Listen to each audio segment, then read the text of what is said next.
Bienvenidos a nuestra sesión de hoy. Tendremos nuevamente con nosotros a Jonathan Schlosser, esta vez para enseñarnos un poco más de cómo realizar EDAs más avanzados. Jonathan, welcome back. It's great to see you again. Thank you. I'm so excited to be back with this amazing group of fellows. Very incredible. So tonight we have a really interesting case. Let me just get my screen shared and get set up.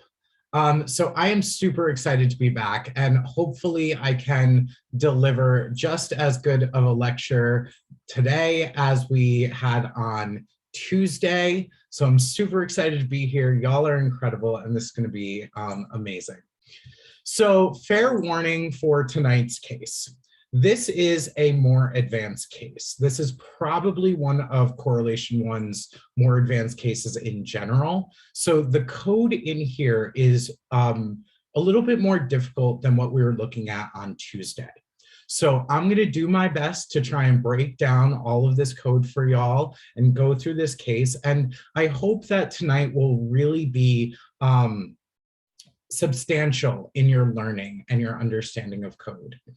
Now, the sort of caveat to that is that this case presents one way to do something, right? And it's presenting one way of coding. Now, there are ways to achieve a lot of what we achieve in tonight's case with different or simpler or even more complex code. So this is just one example of code that you may see. And in a real world data setting, you will see code that is all over the place sometimes and varies greatly from one example of code to another in terms of style.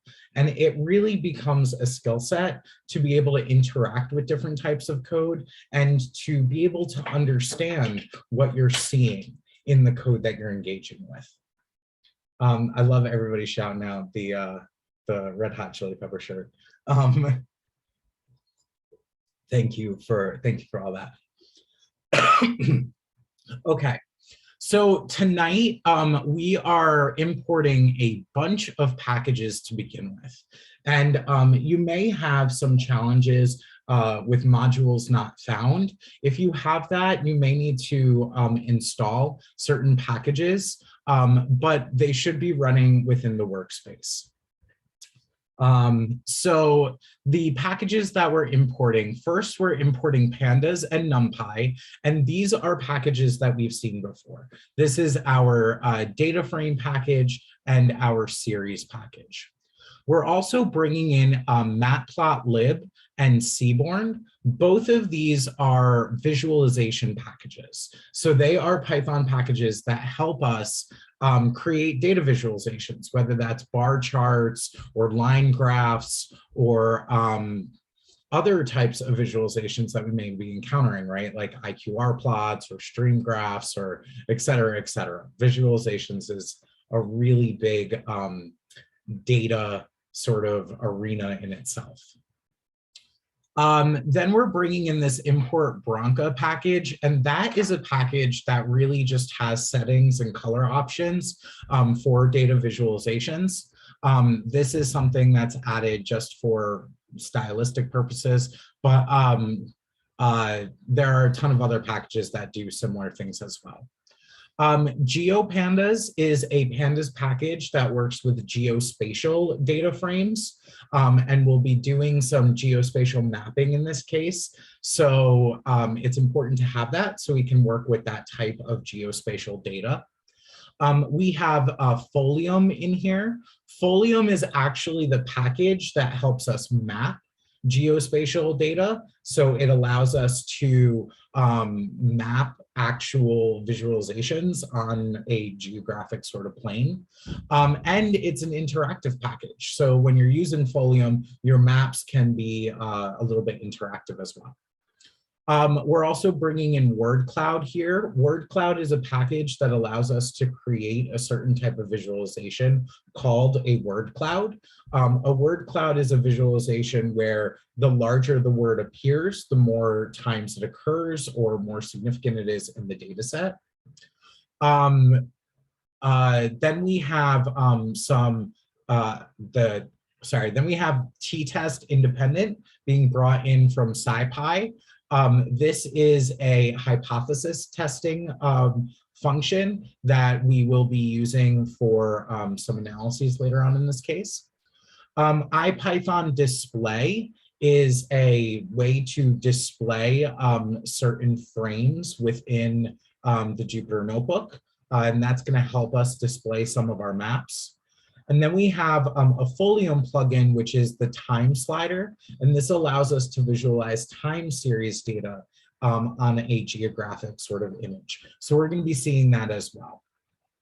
Then there's a couple of just some settings here. Matplot inline or matplotlib inline is just saying, hey, we want our visualizations to be inline in our notebook. It's just a visualization stylistic thing. Then we have some parameters for our plot, and this is establishing the figure size. So we could declare figure size for every visualization by themselves, but here we're setting it as more of a variable that's going to operate throughout our entire notebook. Now, the reason why we're using version 1.1 is just to make sure that this case is accessible. So that's just to make sure that this case operates correctly. And the reason why we have SNS set there, that's just a way to set some stylistic preferences in SQL. So hopefully that runs through all of that code and makes that understandable. And no, it looks a little intimidating, but when you are creating code, you can modify this. You'll be importing packages left and right. You may want one package to do certain things and another package to do another. Don't let this stress you out. This is just ways for us to bring in some tool sets that we're going to use. Okay, cool. And I noticed that there's a question about these as's here. They're just tabbed over, so it looks presentable. They don't have to be like that. They could just be next to the import statement, but it's just a way to make it more understandable. Okay, so this case is all about sort of working with Chicago police data and exploring some crime rates that are going on in Chicago. And this is a publicly available data set that we're going to be using. But to set the scene, there are a couple of quotations here. The first is, I think that's how Chicago got started. A bunch of people in New York said, gee, I'm enjoying the crime and poverty, but it just isn't cold enough. Let's go west. Not the best quote, not the most positive, but these are really to set the stage of what's going on with this data and the sort of prevalence of crime in Chicago. The second quote is, Chicago is known for good steaks, expensive stores, and beautiful architecture. Unfortunately, the Windy City also enjoys a reputation for corrupt politics and violent crime. So really setting the mood of this case, but it's important to explore these social issues. And with data science, we can really dive into some important social issues and gain insights into what's going on. So the goal for this case is to really understand exploratory data analyses. And exploratory data analyses are one of the most important aspects of data science. They take up a lot of time and offer a lot of insights that guide all of the other analyses that follow, right?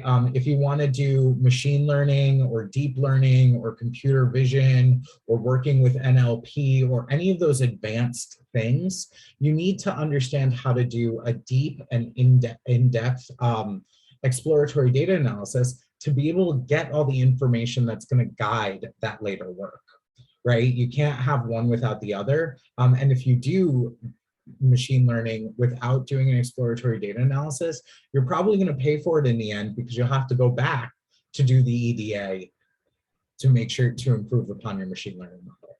So it's really, really important to dive in depth with exploratory data analysis.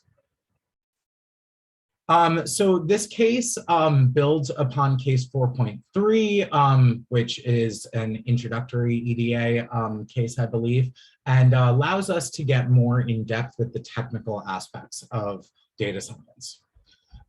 So throughout this case, we're hoping that you will be able to think critically, ask logical questions, and be able to have the technical capability to investigate those questions within your data. So our technical capabilities may refer to utilizing data visualizations, manipulating our data frames using pandas and NumPy, and even creating custom functions to quantify and deliver metrics. And you'll see a lot of custom functions built throughout this case, which makes some of the code a little bit more difficult. But it's always good to see those examples because that's how we get better. All right, so our business context is that we have recently been promoted to Regional Chief of Strategy for the Chicago Police Department. So we have many years of experience with field work, but this is our first time thinking about the bigger picture. So we know that Chicago is a large city and our resources are limited, and we need to devise some sort of plan to enhance the efficiency of our police force, right? We're stretched thin with our police force, and we need to help find ways to make it more efficient. And making our data-driven decisions is essential. That's going to help us figure out how best to utilize our police force, right? So, so we're going to use data to make some decisions, investigate some questions, and get an understanding of this context. So our business problem is to explore the data and identify patterns of crime within Chicago. And we're going to come up with strategies to efficiently utilize our workforce in order to fight crime. So we have a data set available from the Chicago PD from 2017 with information on crimes committed throughout the city. This case will focus on an exploratory analysis to construct some of our preliminary strategies for our police force. These strategies can be further consolidated or dismissed using more rigorous statistical testing and analyses.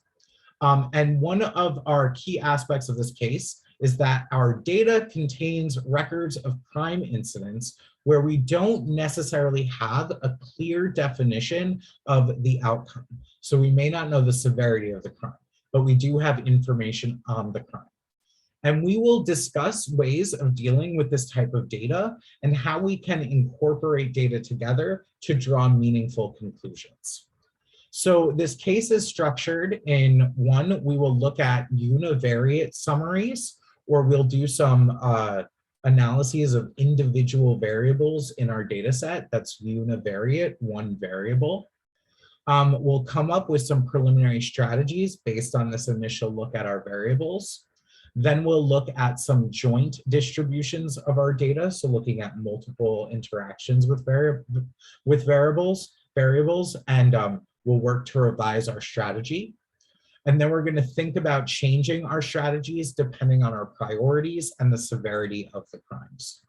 Okay, so initial exploration, coming up with some initial hypotheses, diving deeper into those, and revising as we go through, right? Exploratory data analyses should be an iterative process. So you should start simple and work your way into more depth as you go through and work through your exploratory data analysis.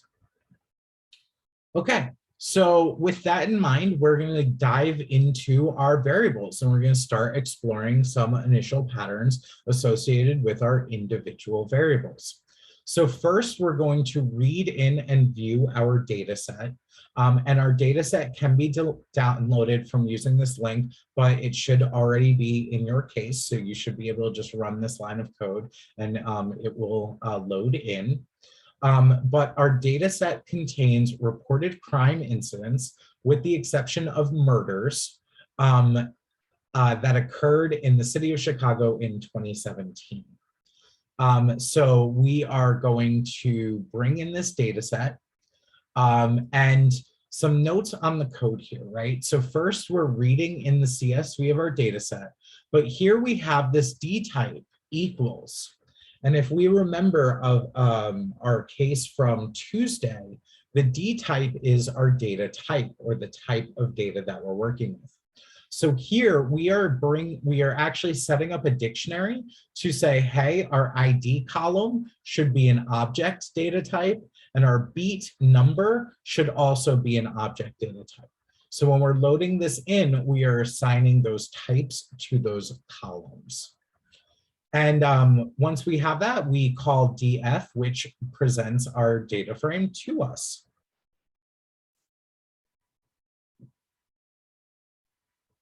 So here we have our IDs, our case numbers, dates, block, IUCR, which is a code for a crime.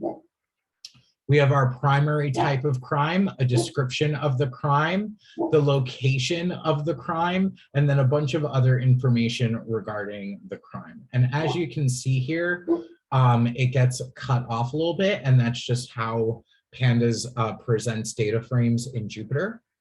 If we wanted, we could change the options to see everything, or we could just call df.columns to get an idea of all of the columns. But we have a data definition sort of table here of all of our columns. So our table contains 22 columns in total, and there are 268,000 records in total.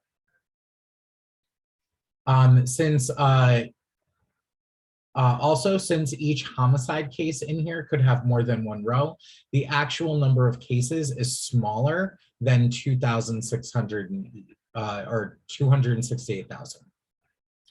And here is a brief description of each of our columns. So we have our ID, that's unique identifier for the record. We have our case number for our cases. We have the date when the incident occurred. The block is actually a partially redacted address where the incident occurred. So this is a way of protecting some identifiable information, and they communicate the block rather than the exact location. We have the Illinois Uniform Crime Reporting Code, which is the code for each crime. And if you click here on this link, it will bring you to this site, which has all of these codes and more information regarding the crime.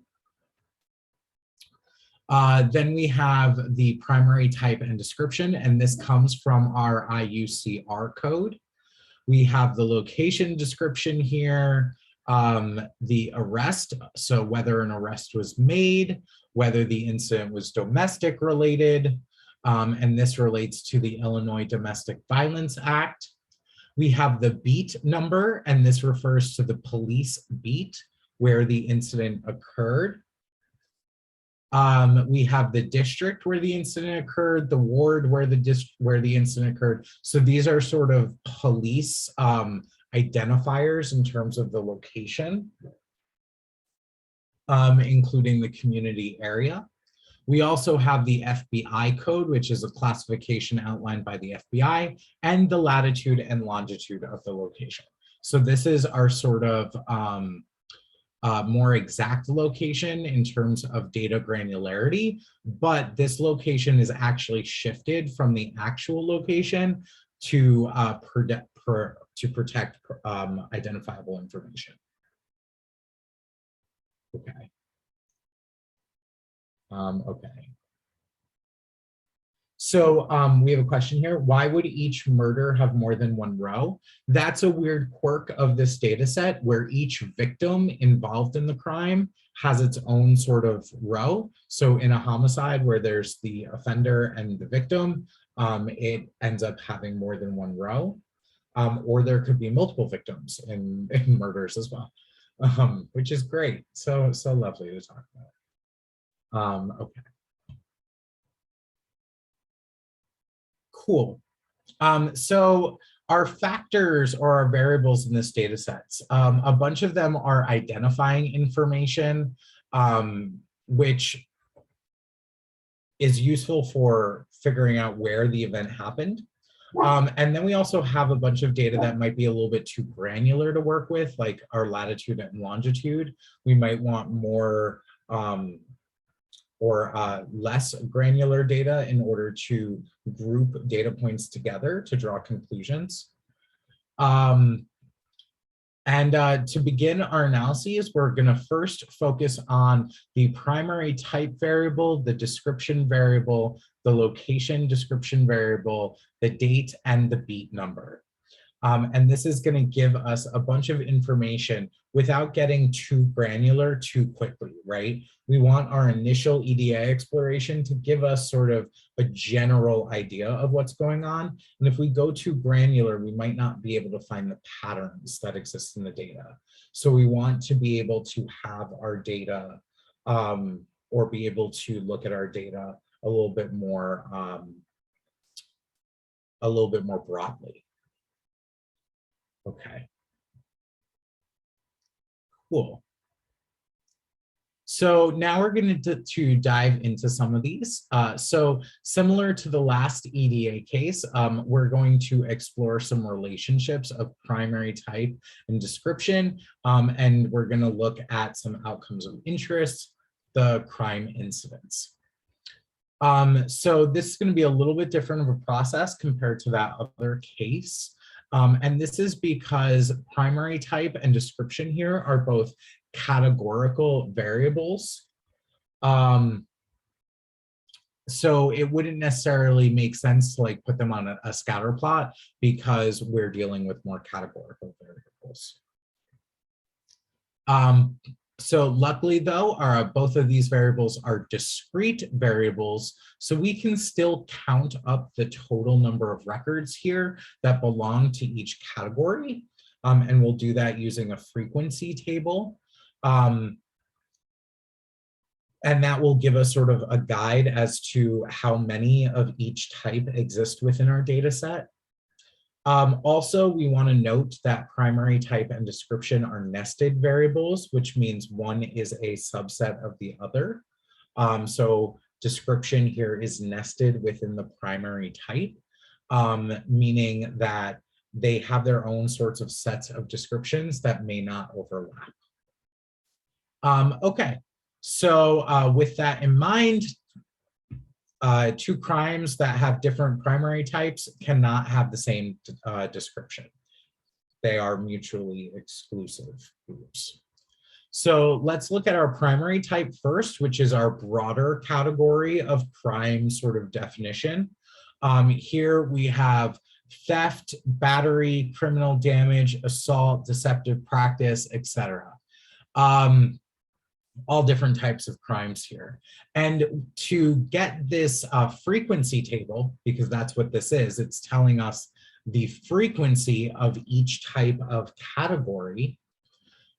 So we use this code value counts to find the count of each type of value within our data set. Again, thank you all for answering each other's questions in the chat. If there are major ones that come up, I will be sure to address them. Okay. Cool. So here we can see that the most prevalent type of crime is theft, with 64,000 records out of our 283,000. And we can see that more severe types of crimes, such as homicide, arson, human trafficking, are much further down on the sort of value count frequency table here. We're also going to sort of dive into more of the detailed descriptions of the crimes listed in the description column. So yeah, okay. And that just goes over the fact that primary type and description are nested values again. Okay, so, so we are going to write code using the group by function to count the number of cases in all combinations of primary type and description. And then we're going to sort the results in decreasing order of the number of cases. Okay, and then based on these results, what are the most prevalent descriptions of theft, battery, and criminal damage cases in Chicago? So that sounds like a lot, but we're going to take a couple minutes and maybe just try that. It's okay if you don't get the exact code. So to reiterate, what we are doing is we are grouping by the primary type and the description. We are sorting our results and then identifying the most prevalent descriptions of theft, battery, and criminal damage.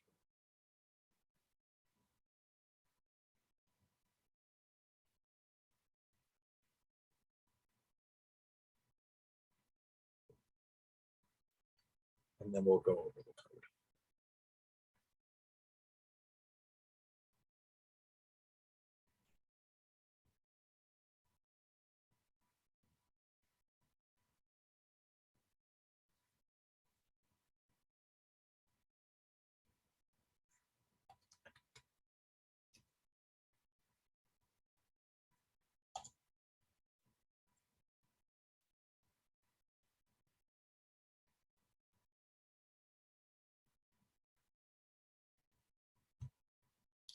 Yes.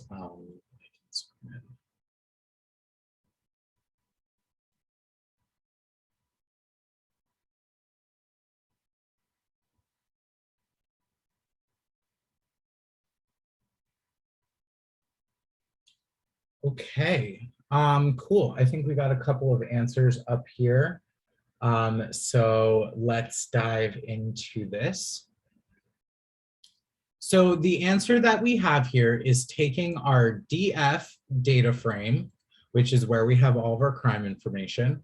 We're using a dot group by function, and then we're using a list here to pass two arguments to that group by function to say, hey, we want to group by both of these things simultaneously. So we're grouping by our primary type and our description.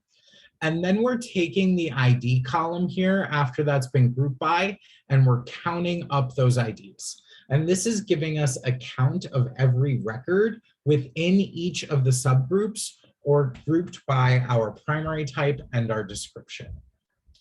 And then here, this is where you could modify this code a little bit to make it more simpler, but we're resetting the index to name that column as count.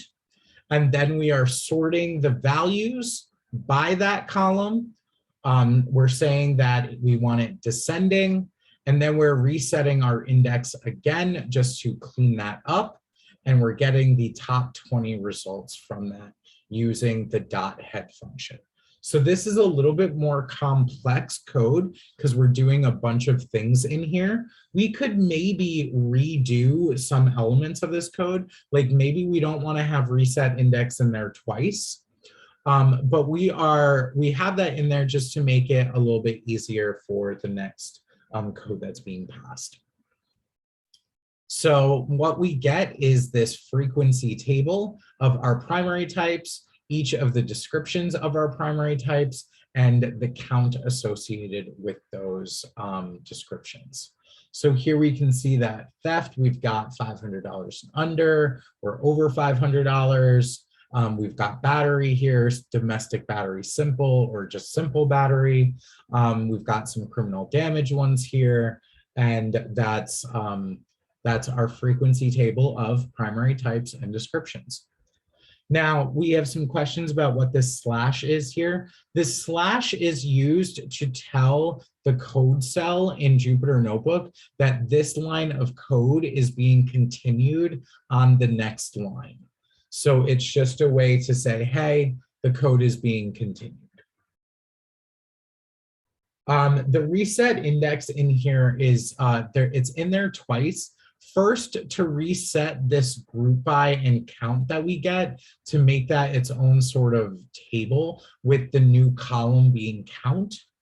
And then another reset index here to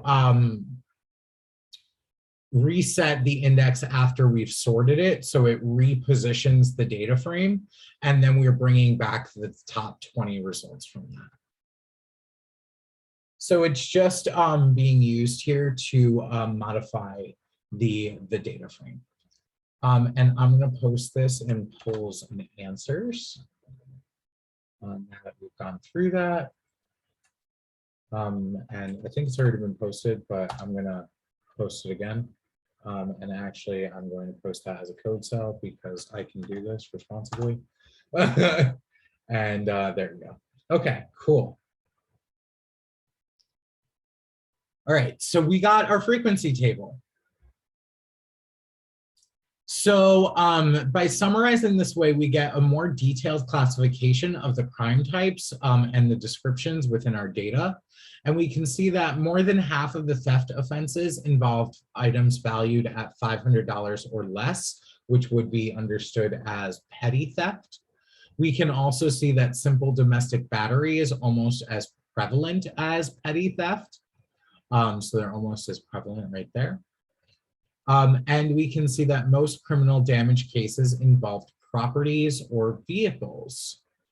And we get that there. So just from looking at this one variable in this frequency table, we're already getting insights into the types of crimes that are happening within Chicago.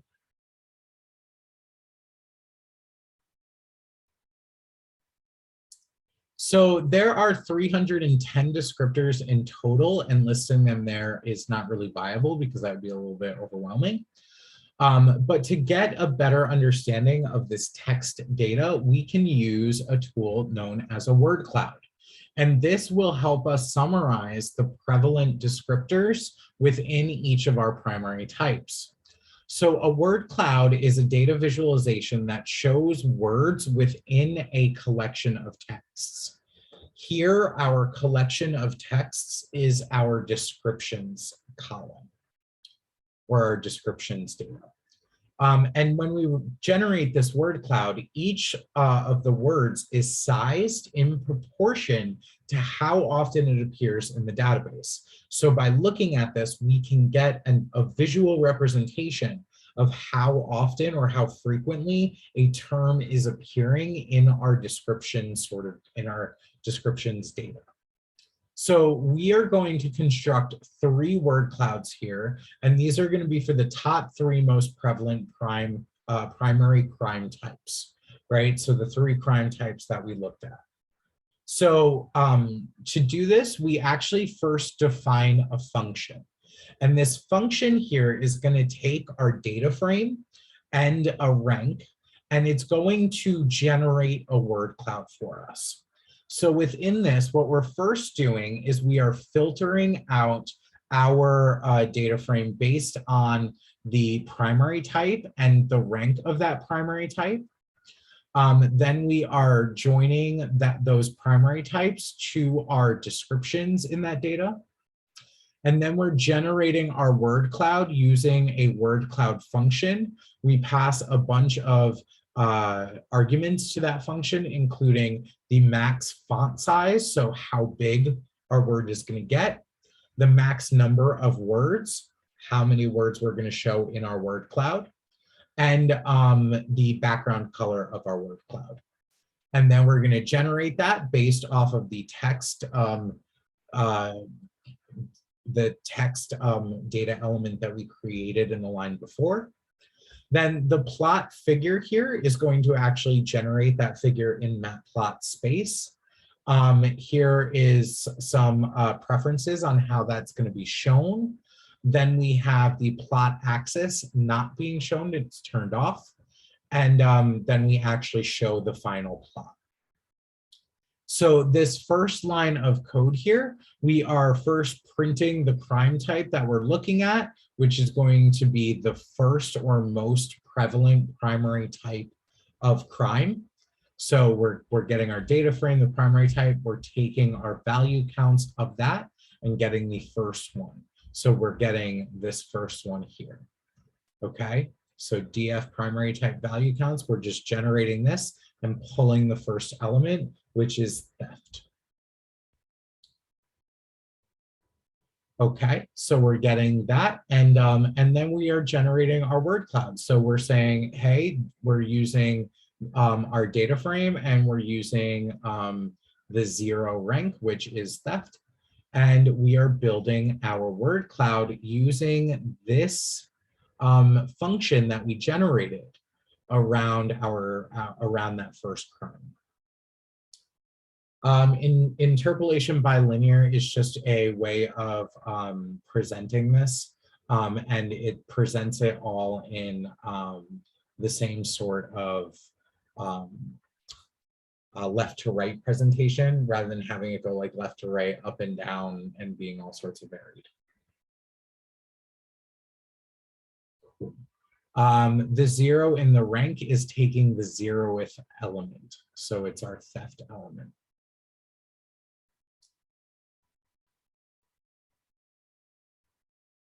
So a little bit more complex code, but the main thing that's happening is we are creating a filter here based on our primary type. We're selecting the descriptions using that filter. We are then generating the word cloud based on that text that we're pulling, and then we are essentially plotting it. Now, this is a more complex way to do this. We could have filtered out the text data in a different way. And we could have made that a little bit more simpler if we wanted to. We could have also pulled this DF filter a little bit more simply as well. And that could have been another option. But this is one way that it has been written. And it gives us a little bit more introduction to more complex code. Cool, okay. So now we're gonna do the code above to generate a word cloud for our battery cases and our criminal damage cases, right? So if we go up here, we have battery as index 1 and criminal damage as index 2, right? Because theft is 0, battery is 1, criminal damage is 2. So try and use this function that we've developed up here to create your own word clouds. And once you get them, feel free to throw them into the live chat.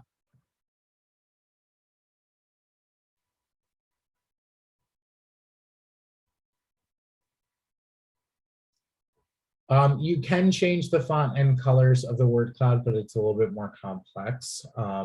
If you look up this word cloud function, you could see what arguments you could pass to it to change colors.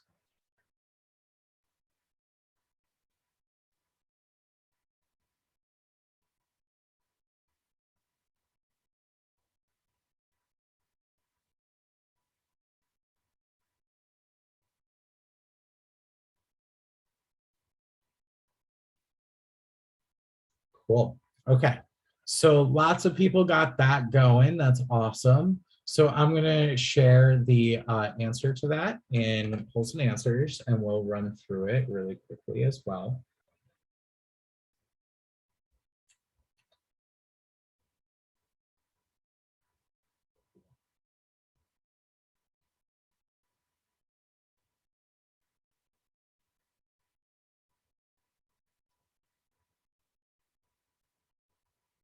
Okay. And I see some questions that some TAs can answer if they're available. They're a little bit more individual things. Okay. So cool. So in this function again, this space here is adding spaces to allow the function to work. And this is just one way of joining and filtering the data to work with the way this function is constructed. Don't get too hung up on the syntax of the code. Try to understand just what's happening in the code more so than the specific syntax, right? As you get more practice and as you're writing your code, syntax will change and vary. And in code, the thing you always have to remember is that there are hundreds, if not thousands, of ways to do things. And the real skill set is being able to just understand the different types of code. Cool.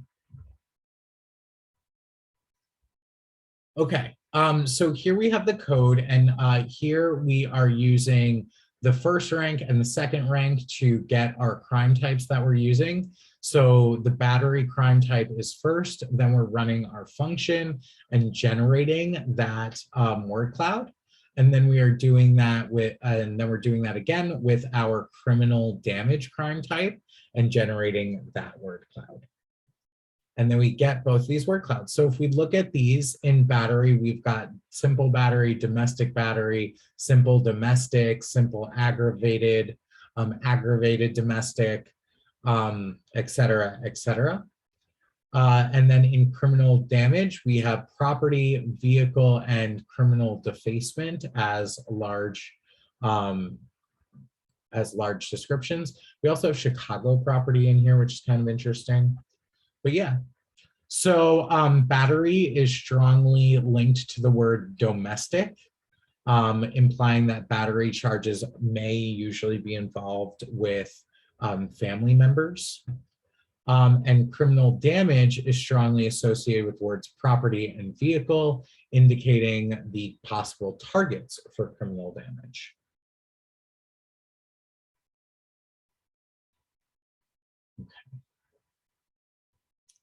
So now that we've seen those word clouds, we've seen that certain types of crime are usually linked with like certain types of events, but we may also want to explore if certain types of crimes are linked with certain types of locations. So we're going to write some code to investigate the crime patterns associated with types of crime locations. So we're going to use some of the code that we've generated before, but rather than using the crime description, we're going to look at the crime locations. So we are going to use code that's sort of similar to what we did here, but rather than looking at the crime descriptions or the primary types, we're looking at the crime locations. So try that and see what comes up.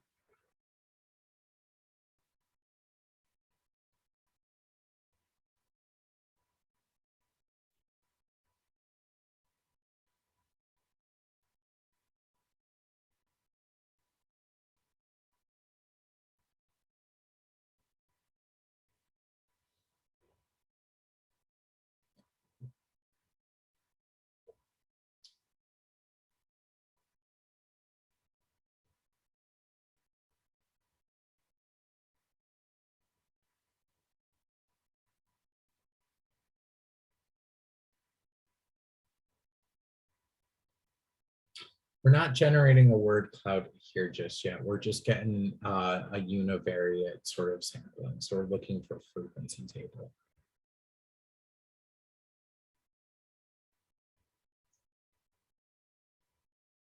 Okay, so it seems like we got a lot of things going on here. All right. So to get this answer, we are going to use df location description, which is the description of our location. And we're going to use our dot value counts function to get a count of all of the different types of location descriptions that we have in our data set. So let me paste that answer into polls and answers. I think we have people on this though, so I may stop doing this. But yeah, okay. So here we can see that we have street, residence, apartment, sidewalk, other. That's great descriptor. So we can get a feel of what's going on, and we can see that street, residence, apartments, and sidewalk account for around 50% of all of our incidents, right? We remember that we have about 200 plus thousand rows in our data set. And we can see here that about 60,000 are on street, 45,000 are at a residence, 33,000 are at an apartment, 21,000 are on a sidewalk. Now here, residence and apartment may mean different things. An apartment could be an actual apartment, whereas a residence could be like a single family home or a freestanding home. But those descriptors may not be the best, right? Like if we go back to thinking about our data cleaning, we may have wanted to modify that or clean that up a little bit, right?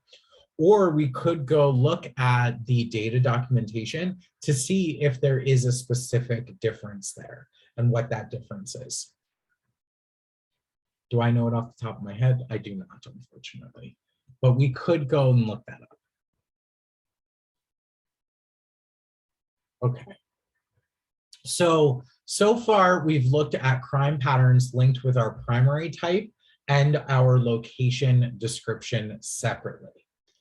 But it makes sense to see whether there are combinations of crime types and locations that are prevalent in our data set. So we know that both primary type and location description are discrete variables, which means that they are not continuous, they are discrete. And therefore, we can use a contingency table or a cross tabulation to summarize the total number of incidents that belong to a specific combination of our primary type and location description. So now we're going to look at the frequency of them being combined. Okay. We can't really use our previous code where we analyze primary type and description separately because or we can't use the same code that we used before because these variables are not nested. So they are separate variables when we're talking about primary type and location. One is not nested into the other. They are just separate variables. But we can use the crosstab function to generate our contingency table to understand the cross of these two variables. So the way this function works is using crosstab variable 1 and variable 2, and this generates a contingency table between variable 1 and variable 2. And you use this cross tabulation function with discrete variables. So we're going to use the crosstab function to generate a contingency table for primary type versus our location description. And we only want the 10 most prevalent crime locations and types included. So we only want the 10 most prevalent returned. So try and do that, and then we'll take a couple of minutes on that, and then we'll go through the answer.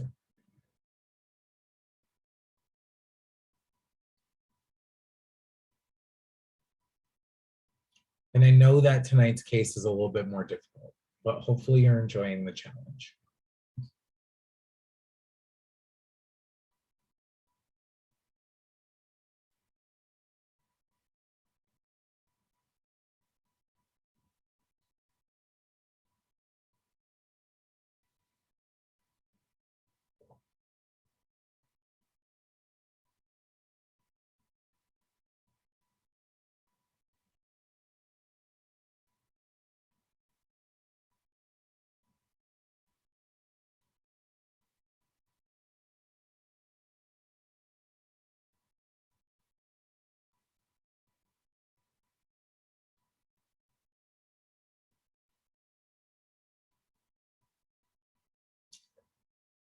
We have a good question here. What could you please explain again, what is the meaning of not nested?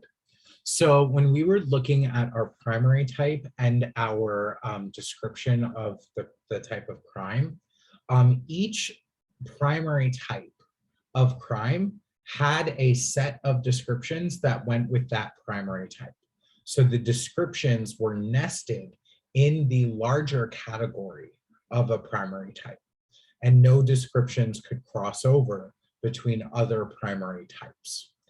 But because we're now dealing with primary type and locations, so the type of crime and the location, those aren't directly nested, right? Like any type of crime could happen at any location.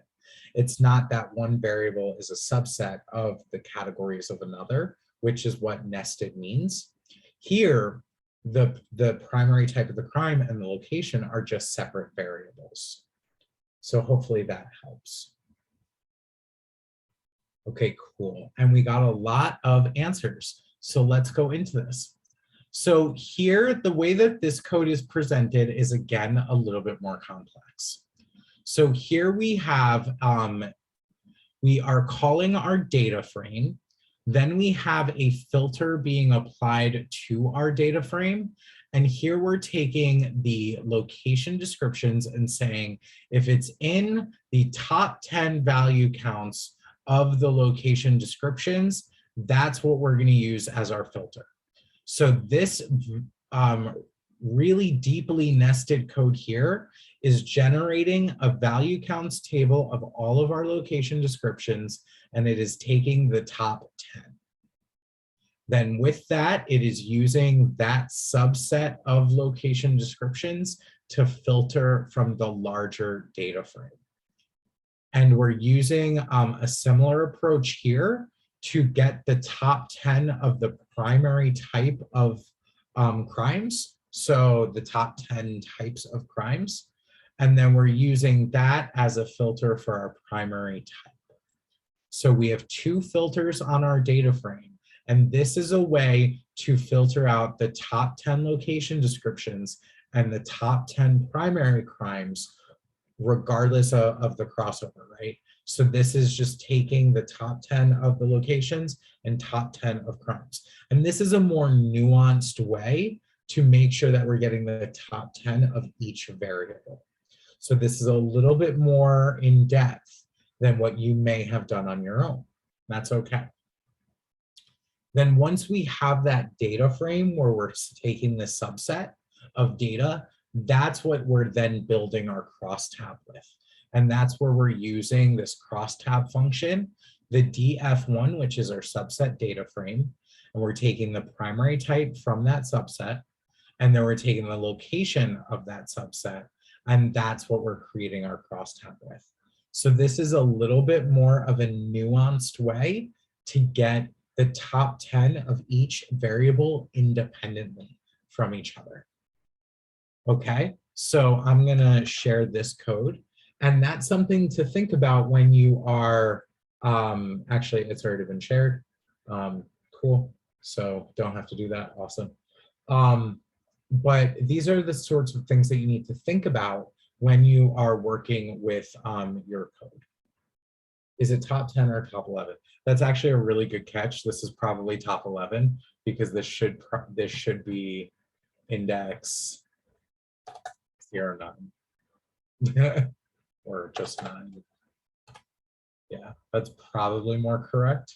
So we'll make a note of that. So this may be top 11 instead of top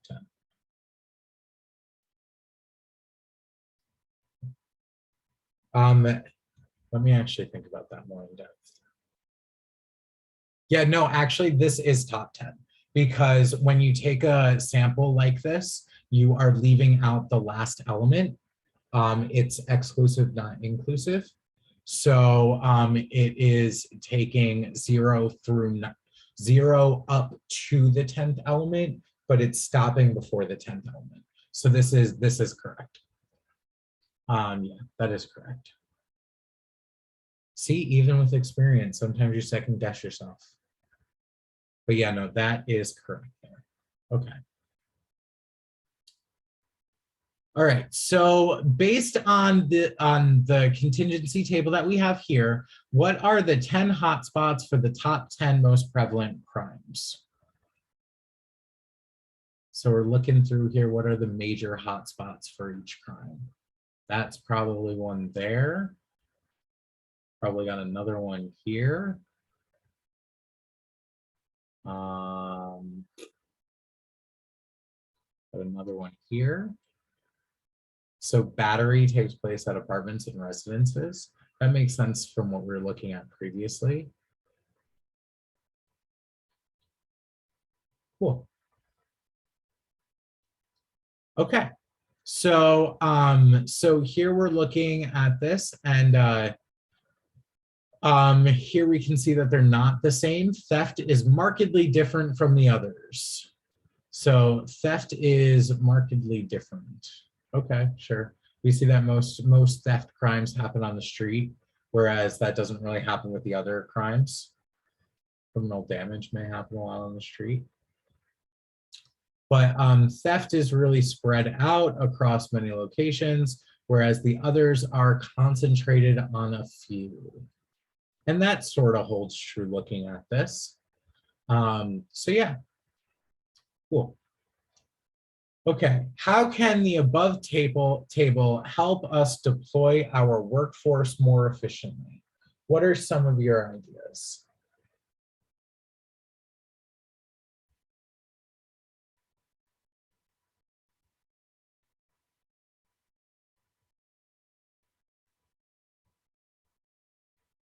We're not talking about what data visualization could we use to see things differently. We're asking about how this table could probably help us. So how can the conclusions from this table help us?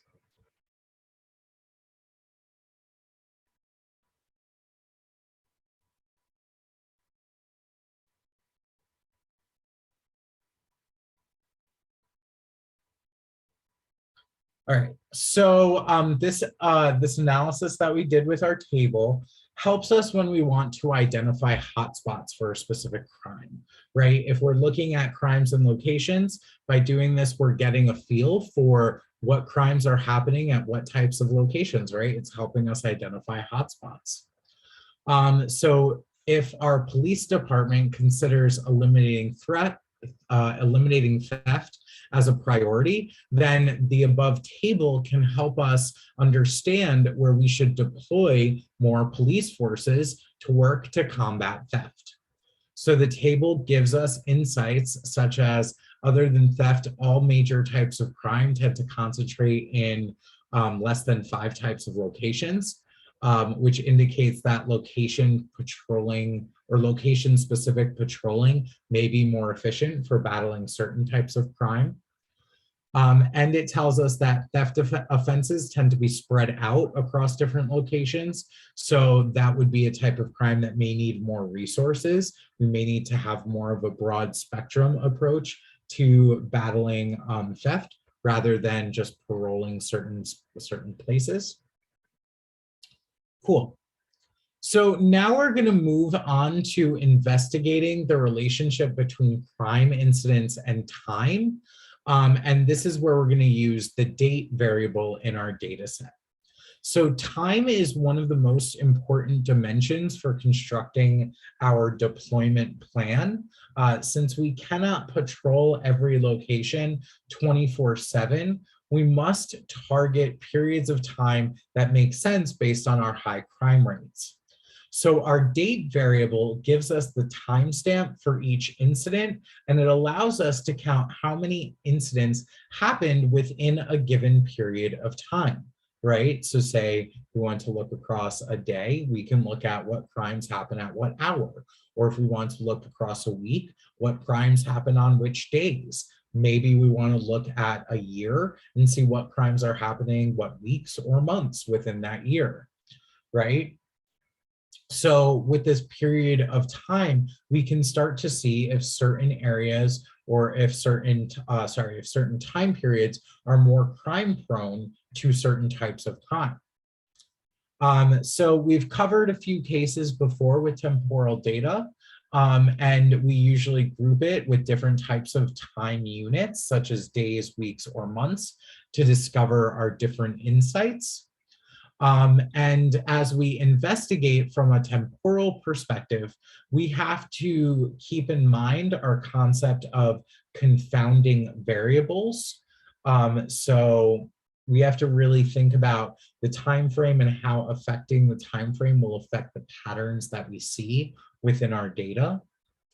An example is discovering a pattern regarding June and July, having more crime, but the underlying factor may be temperature. So if Chicago is particularly hot in September, a data scientist may expect more crimes happening due to the heat rather than due to just the month. So sometimes when we're working with time or certain types of variables, we need to think about how different variables could come into play and maybe affect the way that we're interpreting that pattern, right? And that's where that confounding variable comes in, or confounding variables. They confound or add complexity or add an influence to the pattern that we're trying to see. Okay, so we have an exercise here. We are going to convert our date column into a date time type, and then we're going to get the month for each record.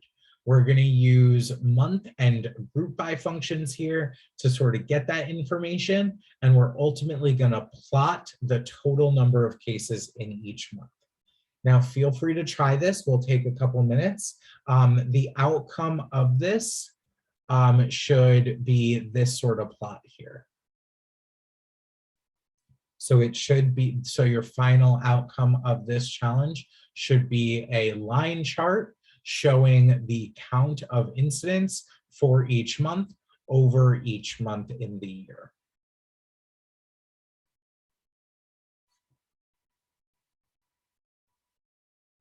We'll take a couple minutes to do that.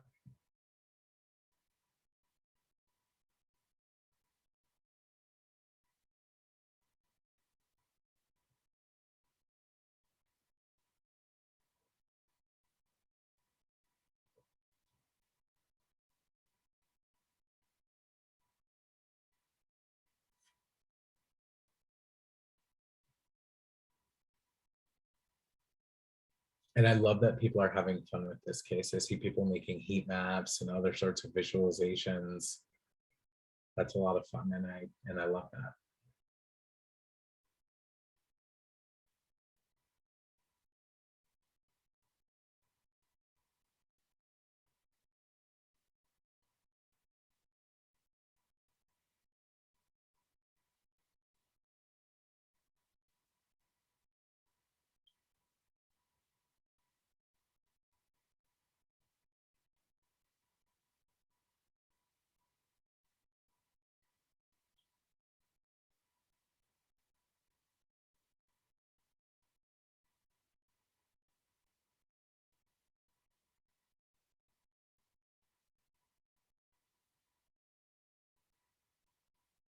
Okay, so let's dive into this code. So the first thing that we're doing here is we are converting our date column to a date time. Now, in this specific code, we're actually creating a new column here where we're calling it date_pi or py, probably for Python date. And we're using the toDateTime function here, and we're using dfDate, our date column, to convert that to a date time object. And we did that in our case on Tuesday, so hopefully that looks a little familiar. Then here we're actually creating a function. And this is, again, another way that this case approaches this code. So you may have done this differently, and that's totally okay. But here we're creating a function in Python called plot time. And in that function, we're going to pass our data frame, our time variable, the title that we want our visualization to have, and a rotation metric. And the rotation metric is really just changing the placement of the label. It's not really doing anything with our data. It's just a sort of visualization thing.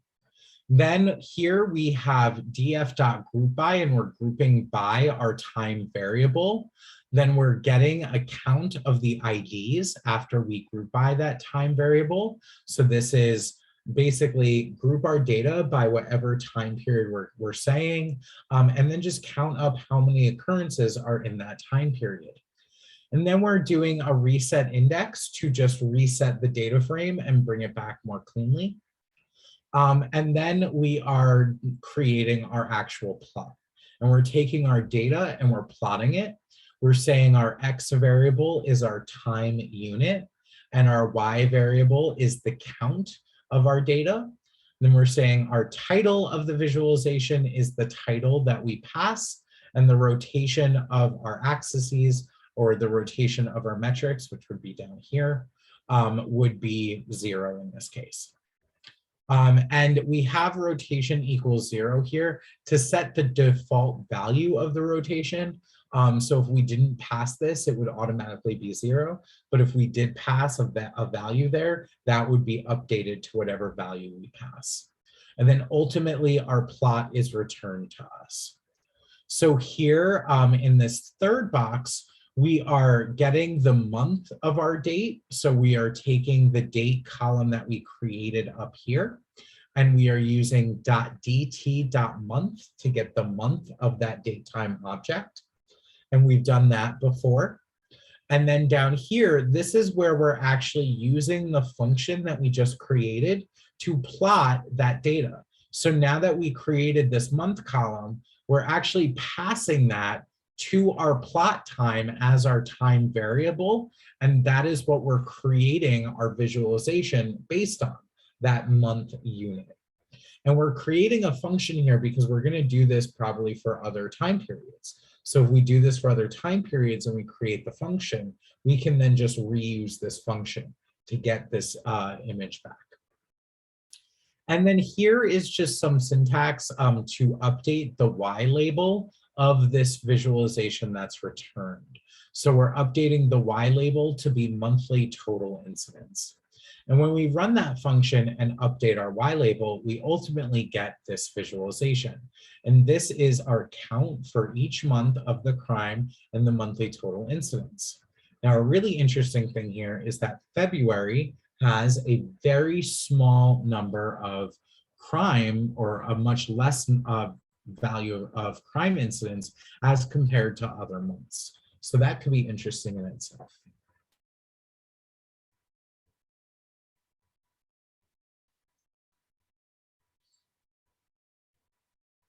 Okay. The underscore here is just using the plot Y label to assign to an object within Python. This is a little bit more advanced syntax. Don't really stress too much about that. Just know that this is updating the plot that we're returning for P underscore monthly.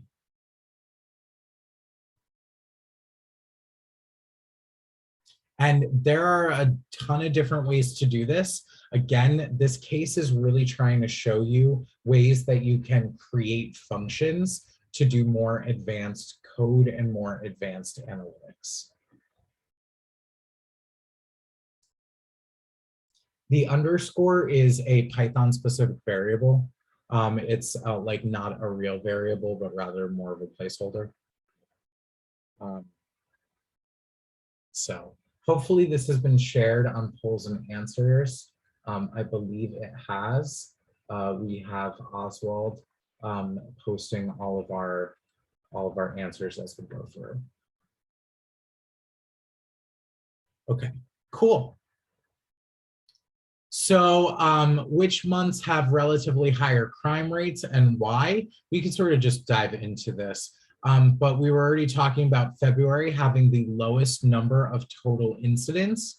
And the crime incidents here peak in July, so month 7 of the year. And overall, more incidents occur in the summer months as compared to the winter months. And this probably is due to Chicago being extremely cold in the winter. Chicago gets some crazy amounts of snow and very cold weather. And there's probably not going to be a lot of people outside during that time compared to the number of people outside doing stuff in the summer. So now what we're going to do is we're going to try and take the code that we just had and we're going to modify it for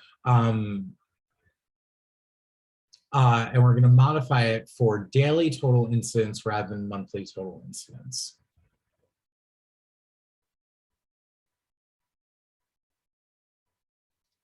So we're going to modify our code up here to operate this a little bit differently. So give it a try, and we will come back to the answer in a moment.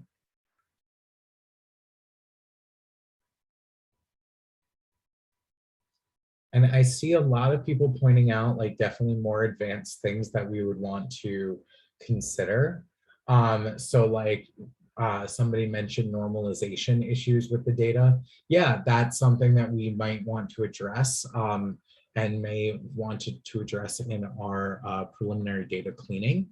We're not doing that right here, and that's okay, but that's probably something that you would be doing in a fully real world data situation.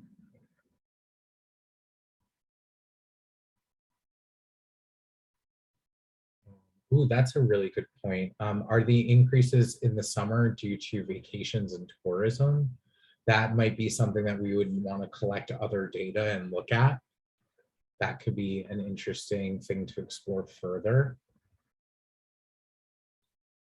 The rotation equals 0 in the function is, again, just a stylistic thing. Rotation equals 0 means that the values of our labels here at the bottom of this are going to be horizontal or 0 degrees.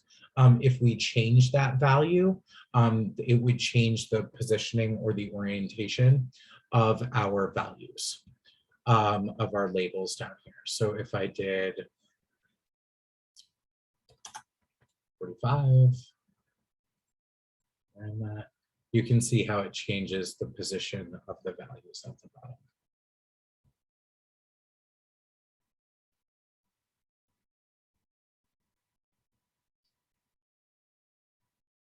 Okay, cool. So let's dive into this now. So here we are using using dt.date to get a new column of specific sort of date values in our crime patterns. And this is giving us a feel for our sort of daily crime patterns within our data set. And here we're using our plot time function that we've used previously. We are just modifying the data that's being passed to it because we're using this date new column that we created up here. And here you can see that rotation has been updated to 45. So the dates are being presented on a 45-degree angle instead of 0. And we get this value. We're also updating our Y label here again using daily total incidents. And that's just updating this label here. So we get a visualization of our count of incidents for our daily crime patterns. And we can see that most of the days in March, so around here, had fewer total incidents than most days in February. So the question is, why do we observe a discrepancy here between the monthly data chart and this data chart of the daily number of incidents? And the reason is fairly simple. It's because February has 28 days, whereas March has 31. So the monthly total for February is probably smaller due to there just being less days than there being less crimes in the actual month. So this is where normalization would come into play, which has already been mentioned. So we want, so if we wanted to compare the level of crime across different months, the monthly total is probably not the best metric since different months have different numbers of days. Here we're thinking about different influences on the patterns of our data, right? So To resolve this issue of there being different days and different months, we need to normalize the monthly total into some sort of metric that doesn't necessarily depend on the days per month, right? So normalization of data is very common, and the appropriate method of normalization is usually determined by the situation, the domain knowledge, the hypotheses that you're testing, and other sorts of factors in your data analysis. So the way in which you normalize is sort of a decision point in the data process. And we want to sort of apply the best normalization process for the context in which we are working in. So a natural choice here is to divide our monthly total by the number of days in a month. And by doing this, we get a normalized value that is the average daily incidence in a month. So it's the average number of daily incidents in that month, which sort of takes away those other confounding factors, and allows us to compare that value across months without considering this specific month and the specific amount of days in that month. So if we use this normalization, we can look at the results. So first we are grouping by our month here. So we're going to group all of our values by our month. Then we're going to count up the number of incidences in each month and reset our index. So this res data object is just a frequency table of the number of incidents per month, okay? Then once we have that, we're actually going to divide that count column in that table, and we're going to divide it by each of the numbers for each month. Now, there are a ton of different ways that we could have done this. We could have established this list and iterated through it with a for loop. We could have just done each individual value separately and rewrote it within our table. We could have done this in a variety of ways. But by passing this list to this res count, we can get a division based on each of those values in that list. Now, a word of caution here is that if you are working with count values that are outside of the number of elements in the list, and they do not, and the number of elements do not match up, this type of division could cause some funky things to happen. So here it works, but this is something that you may want to keep an eye on for how this is presented. And this is, again, just another quirk of how this case is written to show you different types of code, okay? Then once we have that, we are creating our plot, and we're using X month, Y count, our title. Now here, we are not using our plotting function up here that we've used. We're just using a normal plot, and then we're updating our Y label. We could rewrite this to maybe use the plotting function that we used before, but this is, again, just a different way to show how you can achieve similar things with different types of code. So in this visualization, we can see that March is the month with the least amount of crimes, or the least amount of average daily total incidents. And we can also see that, again, in the summer, we have the highest amount. So now this is a normalized graph because we're taking the average daily total incidence and we're operating on a different scale here than what we were operating when we were looking at this scale here.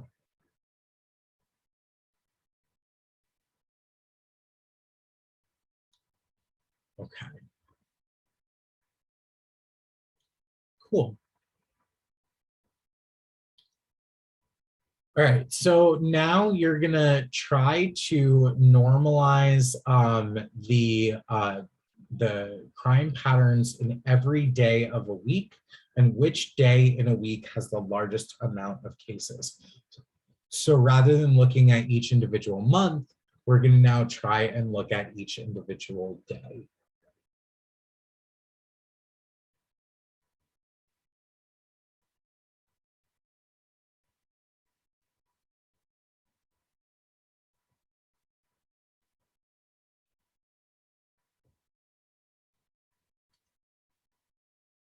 And again, as I mentioned at the beginning of this case, this code is more complex. And the reason for that is to largely expose you to more complex types of code. Would I write all of this code this way? Probably not. I would probably write it a little bit differently. But this is really good at giving you exposure to different types of code. So hopefully I'm breaking it down well enough that you're understanding it. But if you have questions, please feel free to ask them in the live chat.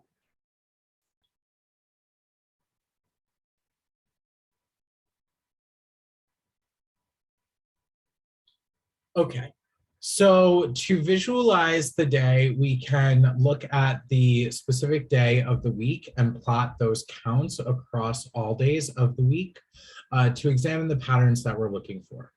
So we do need to normalize these though, since the raw counts will not probably provide the best indication. So for a given day of the week, we can divide the total number of incidents that happened on that day of the week by the total numbers of days in that week. And the result is this sort of average daily total incidents. And this is an average across our whole year, rather than just averaging across our month. So this again is a little bit more complex code. So we're creating a day of the week column in our data frame, and we're getting the day of the week from our date column that we created previously, and we're typing that as a category. And the reason why we're typing that as a category is because we are using Monday, Tuesday, Wednesday, Thursday, Friday, Saturday, and Sunday as our sort of categories that we're going to use in this code. So we are then renaming our categories using those specific values. So previously, before we did this, the categories that we're working with are like 1, 2, 3, 4, 5, 6, and 7. When we rename our categories to Monday, Tuesday, Wednesday, Thursday, Friday, Saturday, and Sunday, we are now assigning those labels to the appropriate categories. Then we're taking the code that we've been working with sort of previously, and we are grouping by that day of the week column that we just did, getting the count of how many records there are and creating that temporary data frame, right? So this is the count of each, or the count of the number of events happening on each different day of the week. And then we're getting our count value here, and we are normalizing it by the date range, like the number of times the day of the week appears within our data set. So this is a little bit more complex of a normalization. And if you didn't get it, that's fine. So this is just giving us that sort of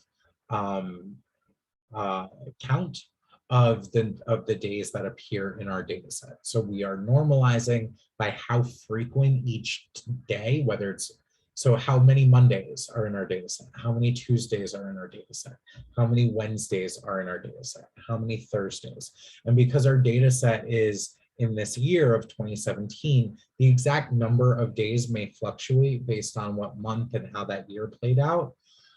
So we want to normalize over the frequency of the days appearing in each week. And then we're creating our plot and updating our Y label. And then we get this, and here we can see that the number of crimes really spikes on Friday and is pretty quiet on like Wednesdays and Sundays. So that is some interesting information there. And so the lowest number of incidents happen on Wednesdays. Maybe there's some midweek vibes there. And the highest day is on Friday. Now, one thing I'm going to tell y'all is when you go through this case on your own, try to run each one of these lines of code that you get from the polls and answers independently and see what each line is doing as you build it up, right? So that's a good way to break some of this code down. The frequency equals D here means frequency is days. So how many days are happening in this date range? And then it's creating a value count of each day of the week. And then this is just a selection operator that's being used to get the appropriate number of counts. And yeah, okay. So now we're going to try and investigate crime by geographic location. So another important dimension that we need to consider is the relationship between crime incidents and their location. And this, when we dive into here, we're going to be doing a little bit more complex stuff, graphing and creating data visualizations on maps. And we're going to have to you will probably have to review this code pretty slowly in your own time and go through each line, but I'm going to try my best to communicate what's happening the best of my ability. So we'll go through this as best we can. Okay, so we are going to be looking at police beats for this code and for investigating each crime location. And the beat is a block by block geographic location that we can work with as our geographic unit, right? And that's our unit that's going to help us represent location. So we have the rough geographic coordinate for each incident, and based on this, we can actually explore geographic patterns in Chicago. So to identify our geographic hotspots, we can partition the city of Chicago into our non-overlapping regions. So basically, we can create little polygons on our graph or on our map, and we can identify the total number of cases that happen within each of those little polygons or each of those subregions. So here we're going to divide Chicago into our police beats, and we're going to find how many incidents happened within each beat. So here we have a DF beat number, and this is the number of the beat according of where the incident location according to our data frame. And here we are filling in any sort of values with leading zeros, and we're just sort of filling in values there. Then we are grouping by our beat number and counting the number of events that happen into that beat. And then we are resetting the index just to make that a cleaner data frame that gets delivered. Okay, so this first section of code is really just returning the number of incidents that happened in each beat. Okay. We have a lot of questions on zfill. So for that, this is what I recommend y'all do, and we'll bring up the documentation. Fills the string with zeros until it's 10 characters long. So that's literally what it's doing, is it's just filling in zeros. And I recommend y'all do this. Look up code. So that's why I did that. But literally, it is just filling in leading zeros here to have the beat number be a certain number of digits. That's it. This is probably a weird sort of artifact of what we're going to end up doing later. Here we are creating a color scheme based on the quantiles of our values. So again, this is fairly complex code here, but we're getting the max count and the min count. And then we are creating a color map based on those max and min values. So we're getting our max and min using a quantile method. So the first or 0.1% quantile and 99% quantile. And then we're getting a color map based on those min and max values. And then this is just a caption that we're applying to our color map. Okay, so here, all we're doing is organizing our data and then establishing some pretty colors. That is absolutely it. That's all that's happening here. Okay? I know it looks scary, but that's really all that's happening. Then here is where we are sort of diving into the geographic data. And we are using GeoPandas, which is our geographic data frame um, uh, sort of set of functions, our GeoPandas package. We are reading in a GeoJSON file. And a GeoJSON file is a file type that gives us polygons in a JSON format. So it's telling us what our boundaries are for our different beats in Chicago. Without this file, we probably wouldn't be able to do our types of geographic analysis. But a lot of these types of files you can find publicly available, or in a worst case scenario, you can create these yourself. But this is just a file that's telling us where our boundaries exist within Chicago for our beats. And then we're doing a join here to pull out the beats that we are using for our data set out of this larger boundaries file, okay? So we're just sort of pulling out only the geo polygons that we're going to be interacting with, okay? And this is very advanced because now we're dealing with GIS sort of ideas. And people say like polygons in QGIS. Yes, that's exactly what this is. Okay, and then once we have that, we're filling in some NA values because there may be NA values from this join. And we have to fill those in to make sure that we are actually able to create our visualization. Then here we are calling Folium to generate a map, and we are starting our map at a specific latitude and longitude point. So that's what that location is. The zoom start is an argument to tell Folium what level of zoom to start at.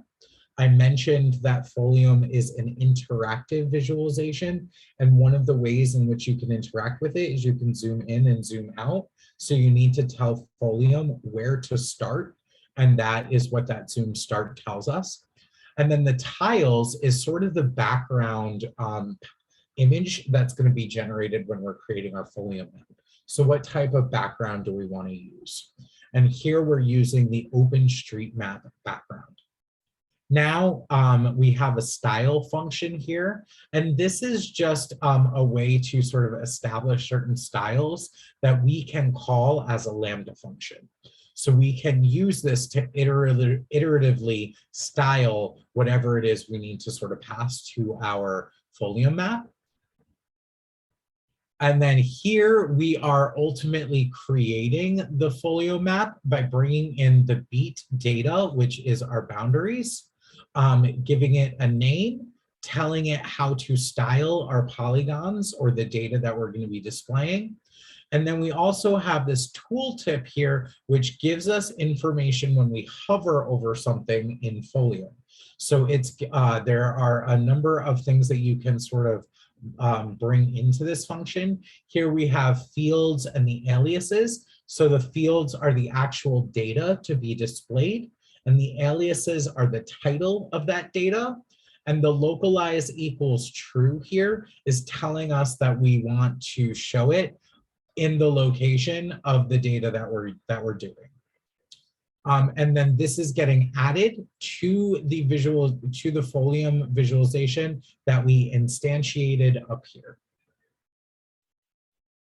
Then we're adding some color to it and then calling it and displaying it.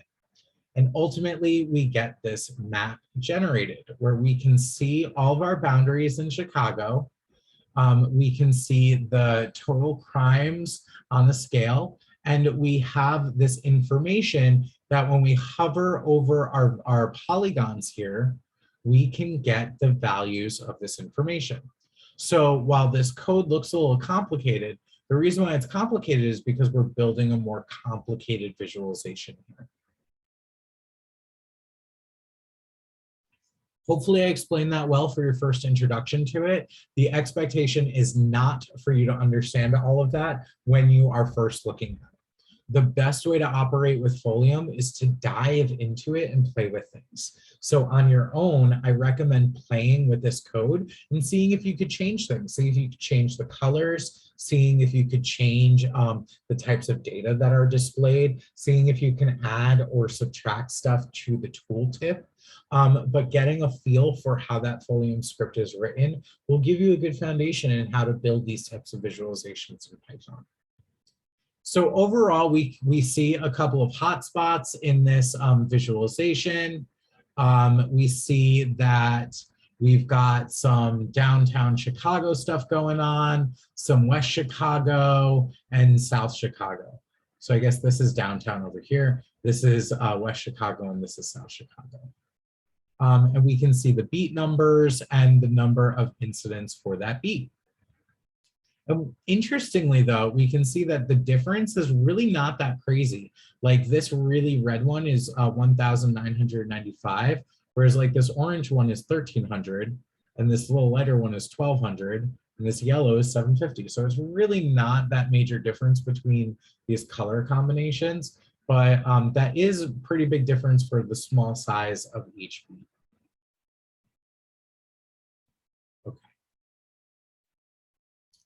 So based on our analysis so far, what are our preliminary strategies for police deployment based on times, locations, and types of crimes?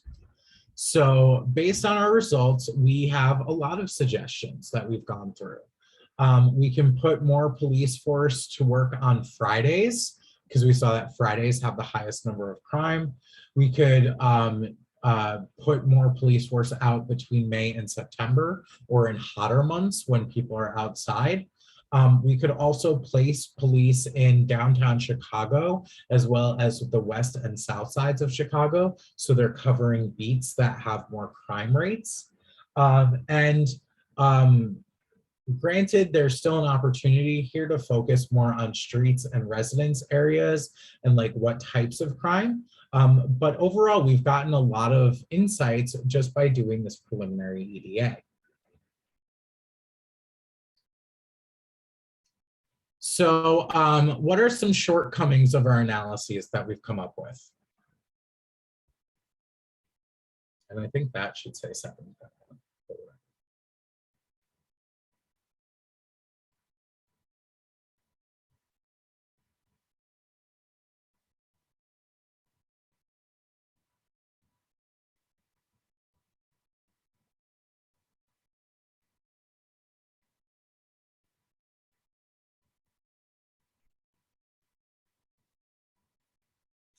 Lots of good answers already. All right, I'm going to keep chugging along though, just because time is running out. But yeah, so our above investigations are for individual patterns associated with individual variables. Yet there are patterns that exist maybe between all of these variables rather than just independent variables, right? There may be interdependency rather than just independency in these variables. So similar to other EDAs, we may want to look at interaction effects that occur within these variables rather than just considering them at a univariate level. We also notice that most of our crimes tend to be theft related. However, most theft offenses are petty, which might not be the type of crime that we should focus on. Maybe we should focus on more severe crimes. So even though the severe crimes are much less prevalent, they may be more impactful, and we may want to switch up our analysis a little bit there. I also saw that there are mentions of normalization here. That's something that we could definitely include, normalizing by beat size or population per beat or something other than that. Granted, we may not need that though, because beats are already a unit that the police are operating by. So would normalization add more insights? Yes. But we could also operate with the insights that we have already, because that's a unit of location that the business context is already familiar with, right? So this is where domain knowledge sort of comes into play in determining how you approach some of these things. Cool. Okay, so now we're going to investigate some joint distributions and interactions. If I can get through this, there's a lot of stuff here, but I think we can get through all of it. Okay, so we're going to try our best to get through as much as we can. So in the previous exercise, we cited two potential problems of looking at individual variables. So to tackle the first issue, we're going to look at interaction effects among our variables of interest. And we're going to just investigate these potential interaction effects in a more detailed manner and challenge our hypotheses. So first, we're going to look at crime type versus the day of the week. So we can use a contingency table to answer this, just like we did for primary type and location description. The catch here is that we need to normalize our data so that the comparisons are fair across the different days of the week, right? So we're going to use the sort of normalization approach that we used previously, using the day of the week and the value counts of each day of the week in our range here to normalize our crosstab of our primary type of data. And when we do that, we get values for the amount of crime for each type for each day of the week. So we're getting values here. And then we get this whole fun table.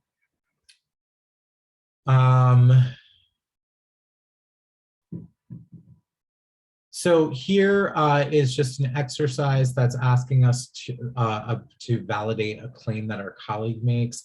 I'm actually going to skip over this, but essentially, if we wanted to look at the amounts of crime that happen at each day of the week and what types of crime they are, we can look at the contingency table that we created above and see how prevalent those types of crimes are on what day in comparison to all of the others. And now we're going to look at the time of the crime versus the location of the crime. So this is looking at our next potential interaction of crime time and crime location. So basically, are there certain times a day where certain locations are just more prone to crime or not? So we're going to look at how geographic hotspots might shift from time to time, and we're going to target our different regions as a way to do this. So to do this, we're actually going to create a folium map, but we are incorporating a slider here. So we're using a time slider that we were using previously to sort of build into our folium map to get another dimension of our data included in our visualization, right? So to do this, we're creating a function where we're getting a lot of different information. We're getting the beat count, we're getting, we're getting the beats that match our data set. We're getting the original beat polygons. We're getting a couple of other variables here. And ultimately our value variable is our crime count. We're using an equal sign here to set the default value of that in our function. And we also are including a caption here. So then within this, we are getting our color bar, and this is following the exact same approach that we used previously in our folium example to get our color bar. And then we are getting our style data here. This is the style data for our folium graph. Now, this is on a beat per beat basis. So this is a little bit more complex code, but ultimately here we are getting the styling for each beat and how it needs to be styled based on the amount of incidents that happen in that beat. And then we're building out our style dictionary here to hold all of that information. And then we are ultimately building our folium map and our time slider to create a folium interaction where we can move our slider to change the value of the beat.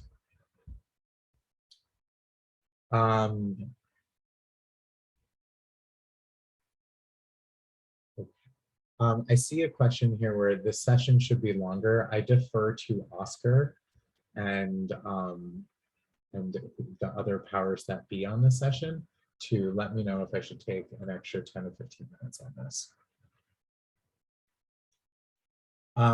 But we can come back to this if we have additional time. And then here, so up here, we've created our function that's going to do all of this stuff for us, but we still have to actually call the function to do the stuff.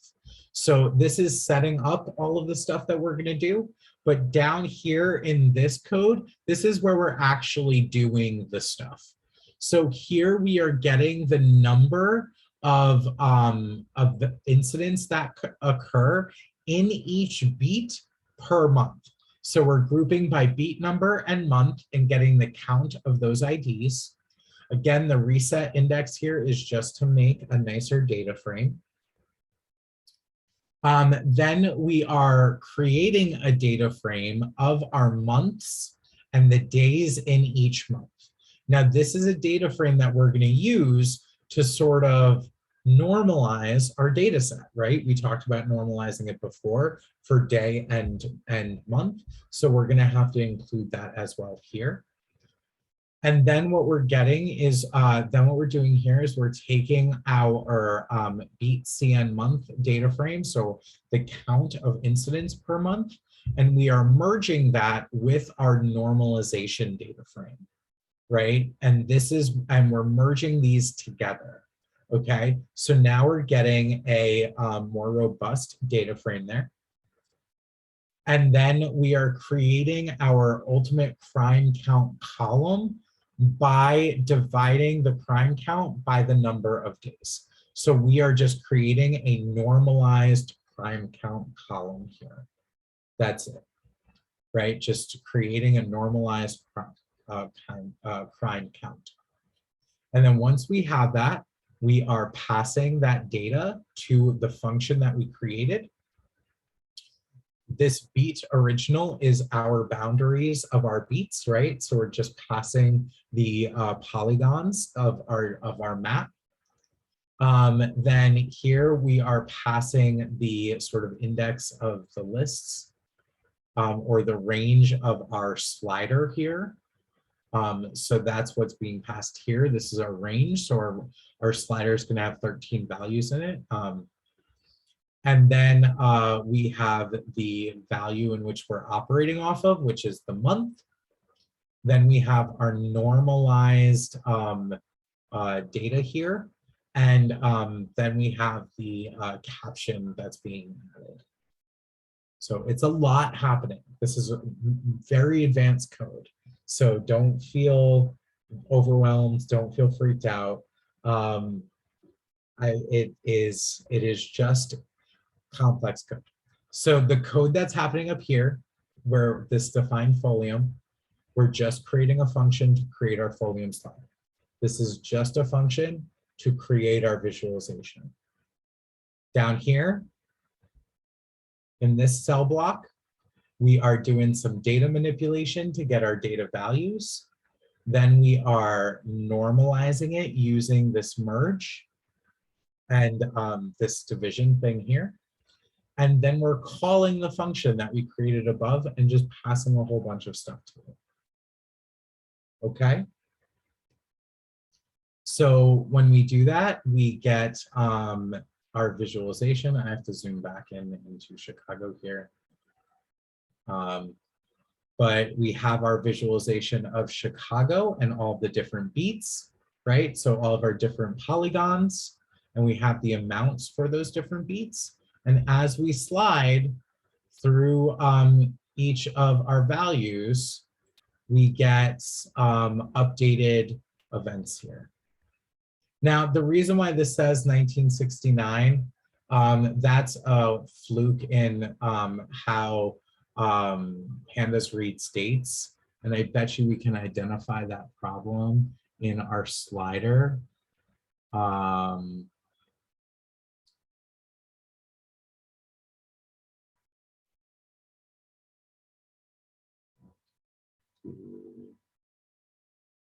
Yeah, it's probably a date time error somewhere in here.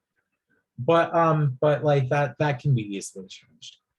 But overall, we can see that we have a slider here. We have the interactivity. We could zoom in, we can move our map, we can see all the polygons and all the values, and we have our slider to do that.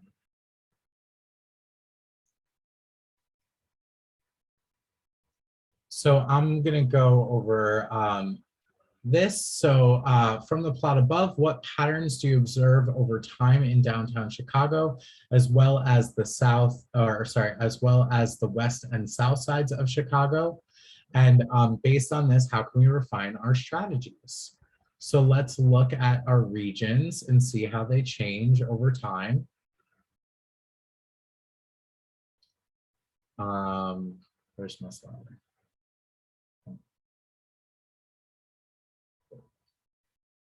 Okay, zoom down here. Zoom out of this. Now let's see how these change. Okay, it looks pretty much similar. We're seeing a little bit less crime there and then a little bit more. And then we can see that crime spreads out a little bit more in the summer months. And we see it evolving over time. So that's pretty cool. All right, so here we see that it is clear that downtown Chicago remains a hotspot no matter what month we're looking at. So downtown is probably a special region that has elevated crime rates. Also because downtown may have more tourism, there may be more crime rates in July and August. The west side of Chicago requires particular attention from April to October.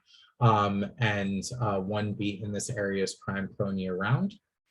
We see that south side Chicago has a hot period of crime from April to August, but yet beat 0511 is constantly has a high crime rate, while beat 0833 and 834 have high crime rates in January. So as we can see from this, our strategies may need more refinement. And we may need to deploy police in different areas at different times of the year. May and August are a sort of hot period or a hot spot for most regions that we're concerned about, but a few beats are actually swamped in criminal activity year round. Okay. So our strategies in our previous suggestions or our previous section suggest that we should pay attention to Fridays as well as the months May to August. We know that Friday is a very prevalent crime day of the week, regardless of well, we want to check whether Friday is always the most crime prevalent day of the week, regardless of the month. And we could use the code that we developed above to sort of work through that. So again, here's another big block of code, but we are getting our data based on the day of the week and the month, and this is how many incidents per day of the week in each month. We are normalizing that here, and this is following the normalization approach that we've done before. So it's a little bit more in depth, but all of this is just normalizing the time data. Here we are creating our days of weeks as categories and creating our months as categories. And we've done this before as well. Then we are generating a line plot here, and this is where this code sort of changes. And we're almost done. I'm actually gonna stop before we get into this stuff. because it goes on for a little bit longer. Okay.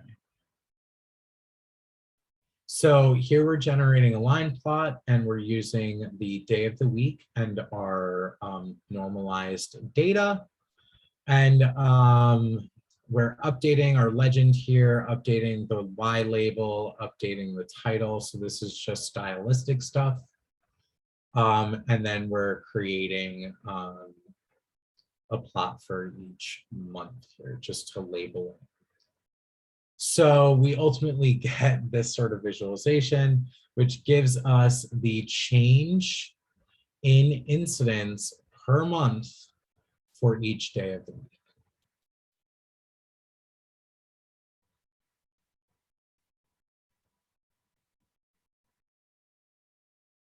So that's what we ultimately get here. Okay, and we can immediately spot that not all months have the same day of the week patterns. They vary across. We can look at each particular month and each particular day. We can see that Friday is a peak in pretty much every month. Saturdays are a peak in what looks to be August. And yeah, so our Friday strategy might not work in just summer, because in summer months we see that it's actually higher on Saturdays and Sundays. So we might want to modify our suggestions a little bit based on that interaction effect. And yeah, all right. So I think that we definitely need to take a break before and decide whether or not we're going to do the rest of this case. But I'm going to call it to give y'all a mental health thing and say that we should take a break for at least 10 minutes. Hi, Jonathan. Yeah, Hello. maybe our fellows are a little bit tired. It's too much information. To be So fair, I did warn Kelly earlier in the week that this case was a beast. yes, it is. So yeah, So guys. definitely knew what we were getting into today. Yeah, definitely.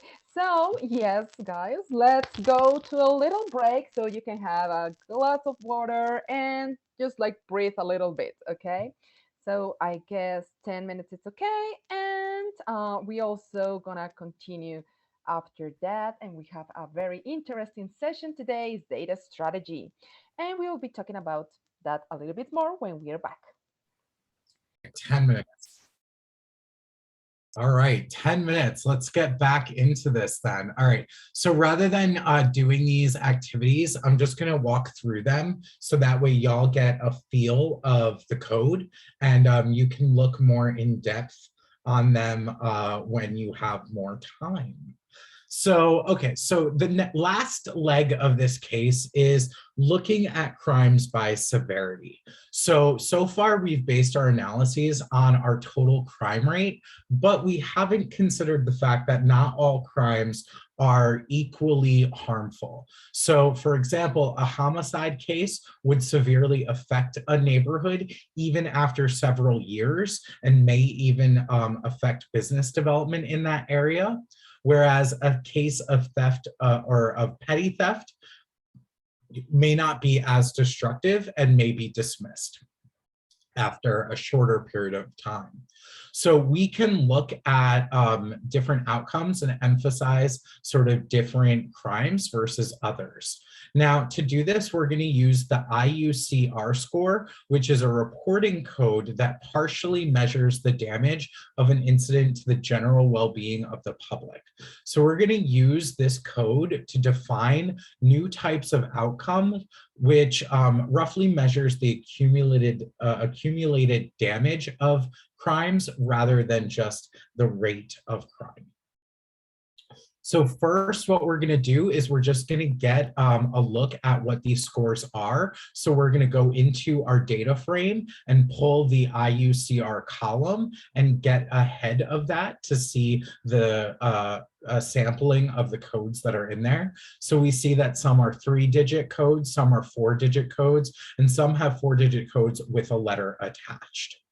Now, this letter is an indication about a conviction, which isn't necessarily too relevant for us. So we're going to work to remove those letters and convert our code column to a numeric data type. So to do that, we're going to go through and we're going to use .str.replace because currently these codes are viewed as an object, right?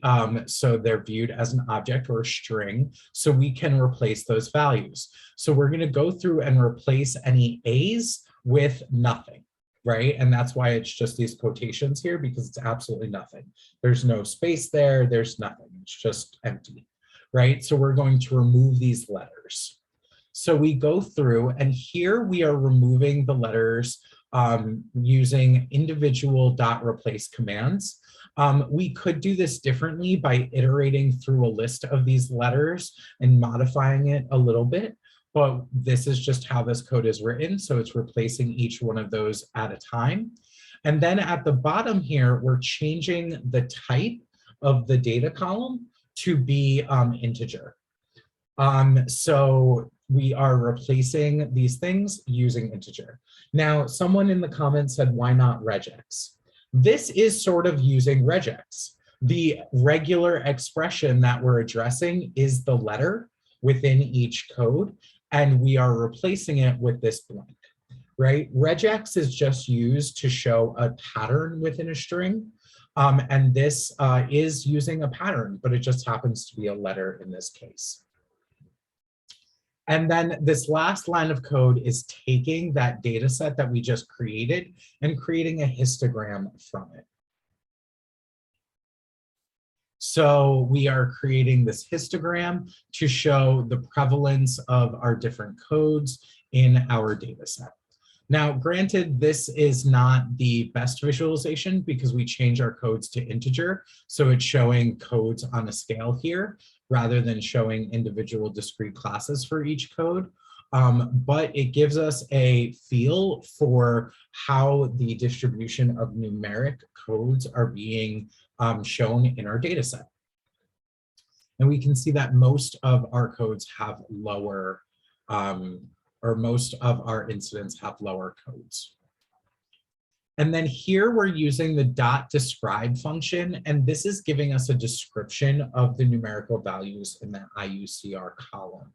So here we're seeing that in that column, there is a count of 268,000 values, that the mean value is about 1,000, the standard deviation is 800, so on and so forth. So this is giving us a numerical representation of the distribution of our data, whereas the histogram here is giving us a visual representation of the distribution of our data. So we can see that most cases have a raw score smaller than 2,000, and around 30% of cases have a raw score smaller than 500. And this means that most of the cases in our data set are actually considered to be moderately severe, guessing that the lowest IUCR is more impactful than a higher IUCR. So given these IUCR scores, how would we integrate them into our crime incidence visualizations? So that way our results include the severity of crimes in a region. Well, in all of our analyses above, each case is counted as one towards the total number of incidents, but we can amplify the effect of certain crimes using a predefined scaling factor. So this is a factor that we're going to multiply the values by essentially to make them more impactful in our data set. So cool. So a rule of thumb is to choose a scaling factor to be positive for and higher for more severe crimes. So that's what we're eventually going to include here. So to do this, we are first filling in any NA values in our IUCR data with 0. Then we are taking the IUCR that we have, and we're getting the max value in that and subtracting the value from that max. So this is sort of working to normalize that value. And we are including that in our data frame as our IUCR number. And then we are working to group by our beat number and our month. We're grouping our original data frame by our beat number and our month. And then we are aggregating or doing an aggregation function on our IUC number to basically sum that up. And this gives us a data frame called beat CS month. Then we're creating the normalization data frame that we used before. And this is just a data frame of information that we're going to use to normalize our values. Then we merge that data frame with our beat CS month. So we're merging our data and the normalization data frame. And then we're adding in a new column here by using that data that we created above and the normalization data to get a severity total. Once we have that severity total, that's the data that we're ultimately going to model in our folium map. And we're going to use the folium slider here again, which is our function that we created up here. We're using our folium slider function again. And we are going to pass the data that we just created. We're passing our polygon file here. We're passing the range for the slider. We're passing the unit of the time that we're analyzing. So we're using different months. And then we're passing the sort of normalization factor in here. We're saying that the value that we're going to be using for this folium slider is our severity total value. And then we're passing the caption, which is essentially just a descriptor of our visualization. So now let me zoom into Chicago. And here we can see our visualization of the normalized data that we have. And we have our slider up here that works to change our months. Again, the title of the slider is not accurate. So we'll just ignore that, but we assume that the slider is working the way we want it to. And we can see our data changing as we're going through it. So with this, it seems that the results here are not significantly different from the results that we obtained when we did not incorporate IUCR. So this may be because most cases have a relatively small IUCR and therefore tend to be relatively equally weighted even when we do incorporate it. So because the values of the IUCR are not super different, it may not be having a massive effect on the sort of inclusion of this value in our data set. So since our IUCR was not particularly useful, we can define a different severity metric. And generally, it's a good practice to define a metric that works with our bigger goal, whether that's in relation to a city or some other goal based on our business context. But for example, if we want to attract more large companies to open up branches in Chicago, we may care a lot about homicide, sexual assault, and arson, but less about gambling, obscenity, and theft. And we could apply a scaling factor that relates that. Now, granted, this type of analysis may be a little bit more subjective, and our experience and domain knowledge in the field would be useful to help in this situation. If we wanted to be more objective, we could include another data set of crimes that have been classified by, say, dollar amount in terms of losses, and we could incorporate additional data to get more perspective. But we are just going to start with our sort of subjective severity scoring system, and this is based on our knowledge. So here we're going through and we are assigning the different types of severity or the different types of crimes to different severity lists. right? And we're using this zip function to pull them all in and zip them together, but we're also scaling them by using this multiplication factor. So here we're doing the severity 10 times 4, 9, 8, 7, 6, 5, 4, 3, 2, 1. Now, granted, this is just one way to do this, and you could do this in a different approach with different code. Then once we have that, we're going to bring all of these different severity files into one dictionary. And we're going to do that by using this 4S in our list of severity titles. We're going to update our dictionary by including that list. And then once we have that, we are going to map our primary type to this information. So this is using a dot apply and the severities dot get. So this is getting information from our dictionary. And we are essentially just mapping them together into this new column in our data frame.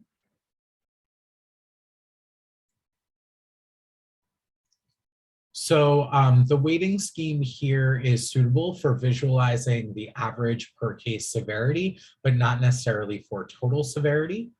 The reason that the range of the weights is rather small, 1 through 10, and crimes with high and crime rates are or severity crimes with high weights are rare.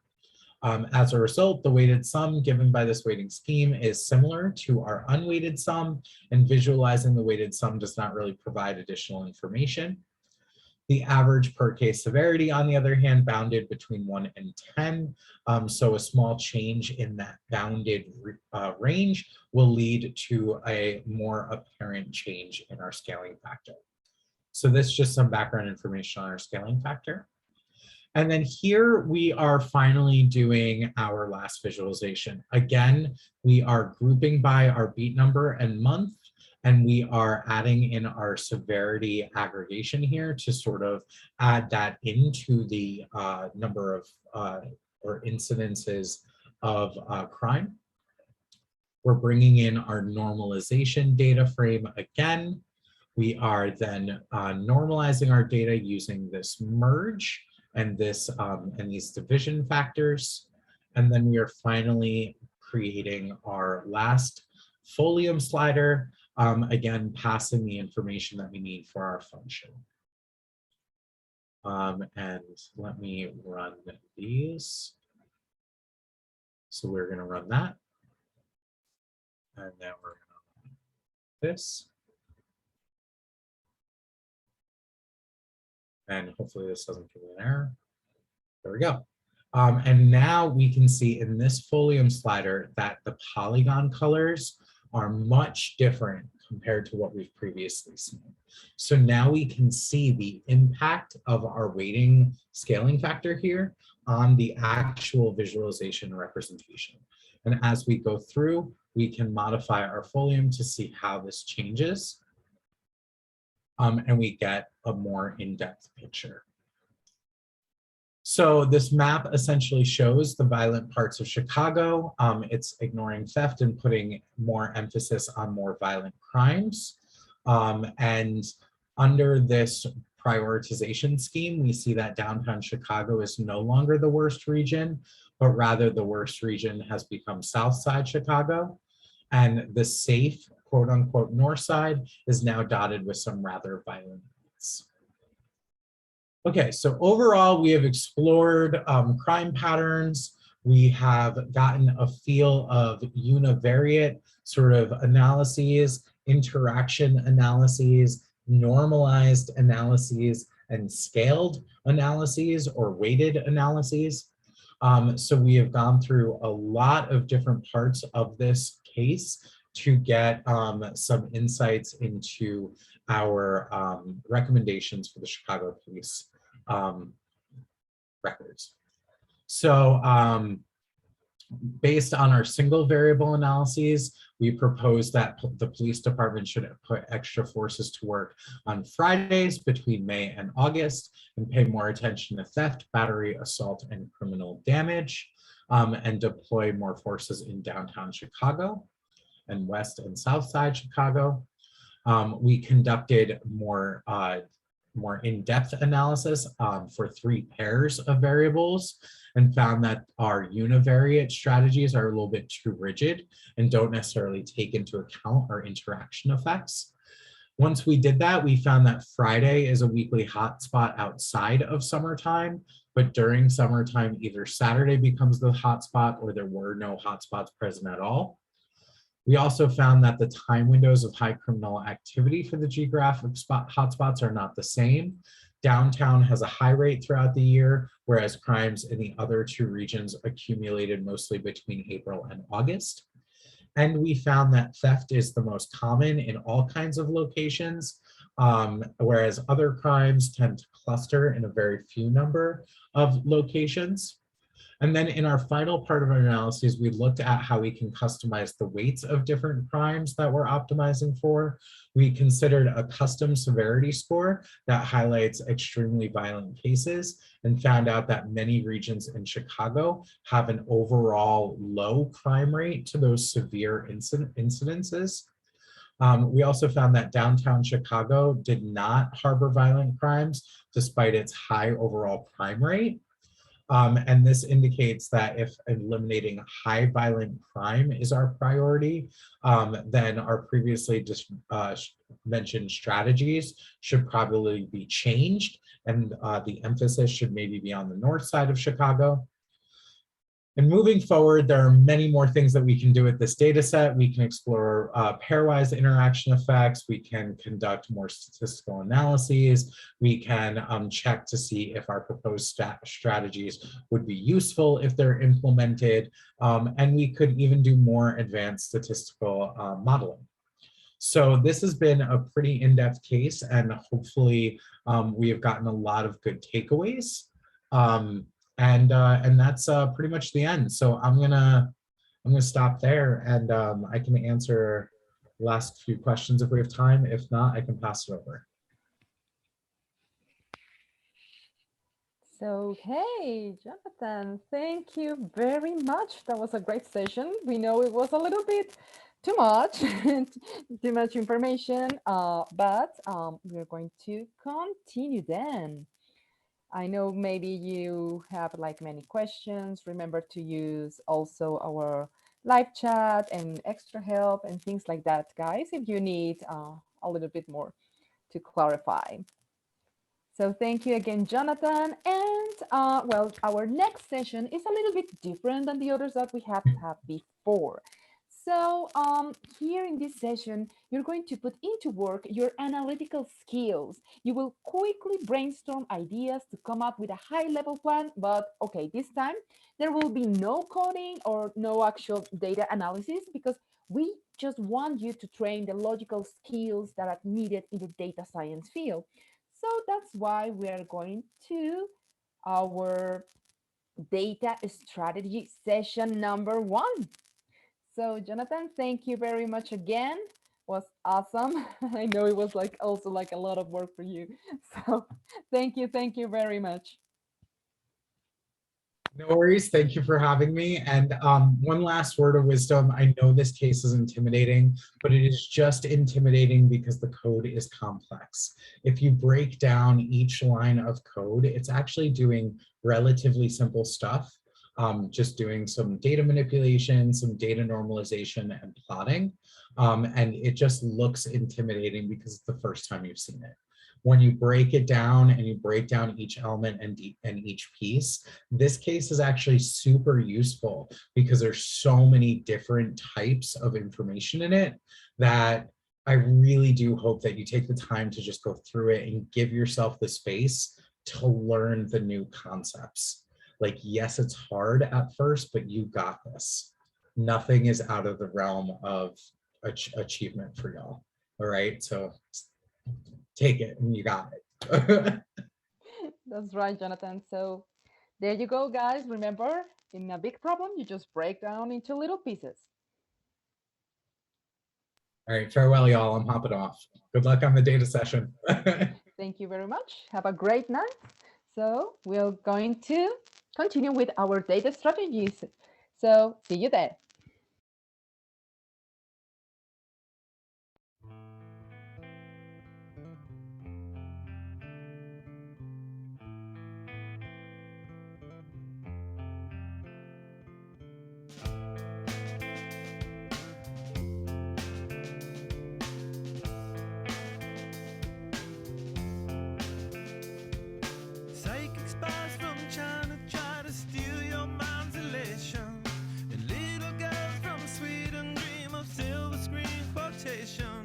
And if you want these kind of dreams, it's Californication.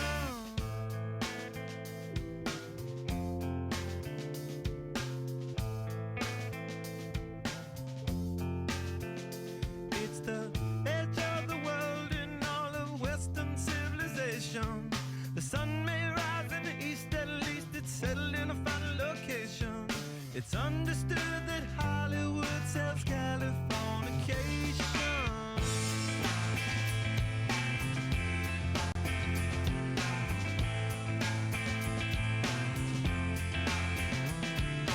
Pay your surgeon very well to break the spell of aging. Celebrity skin, is this your gender?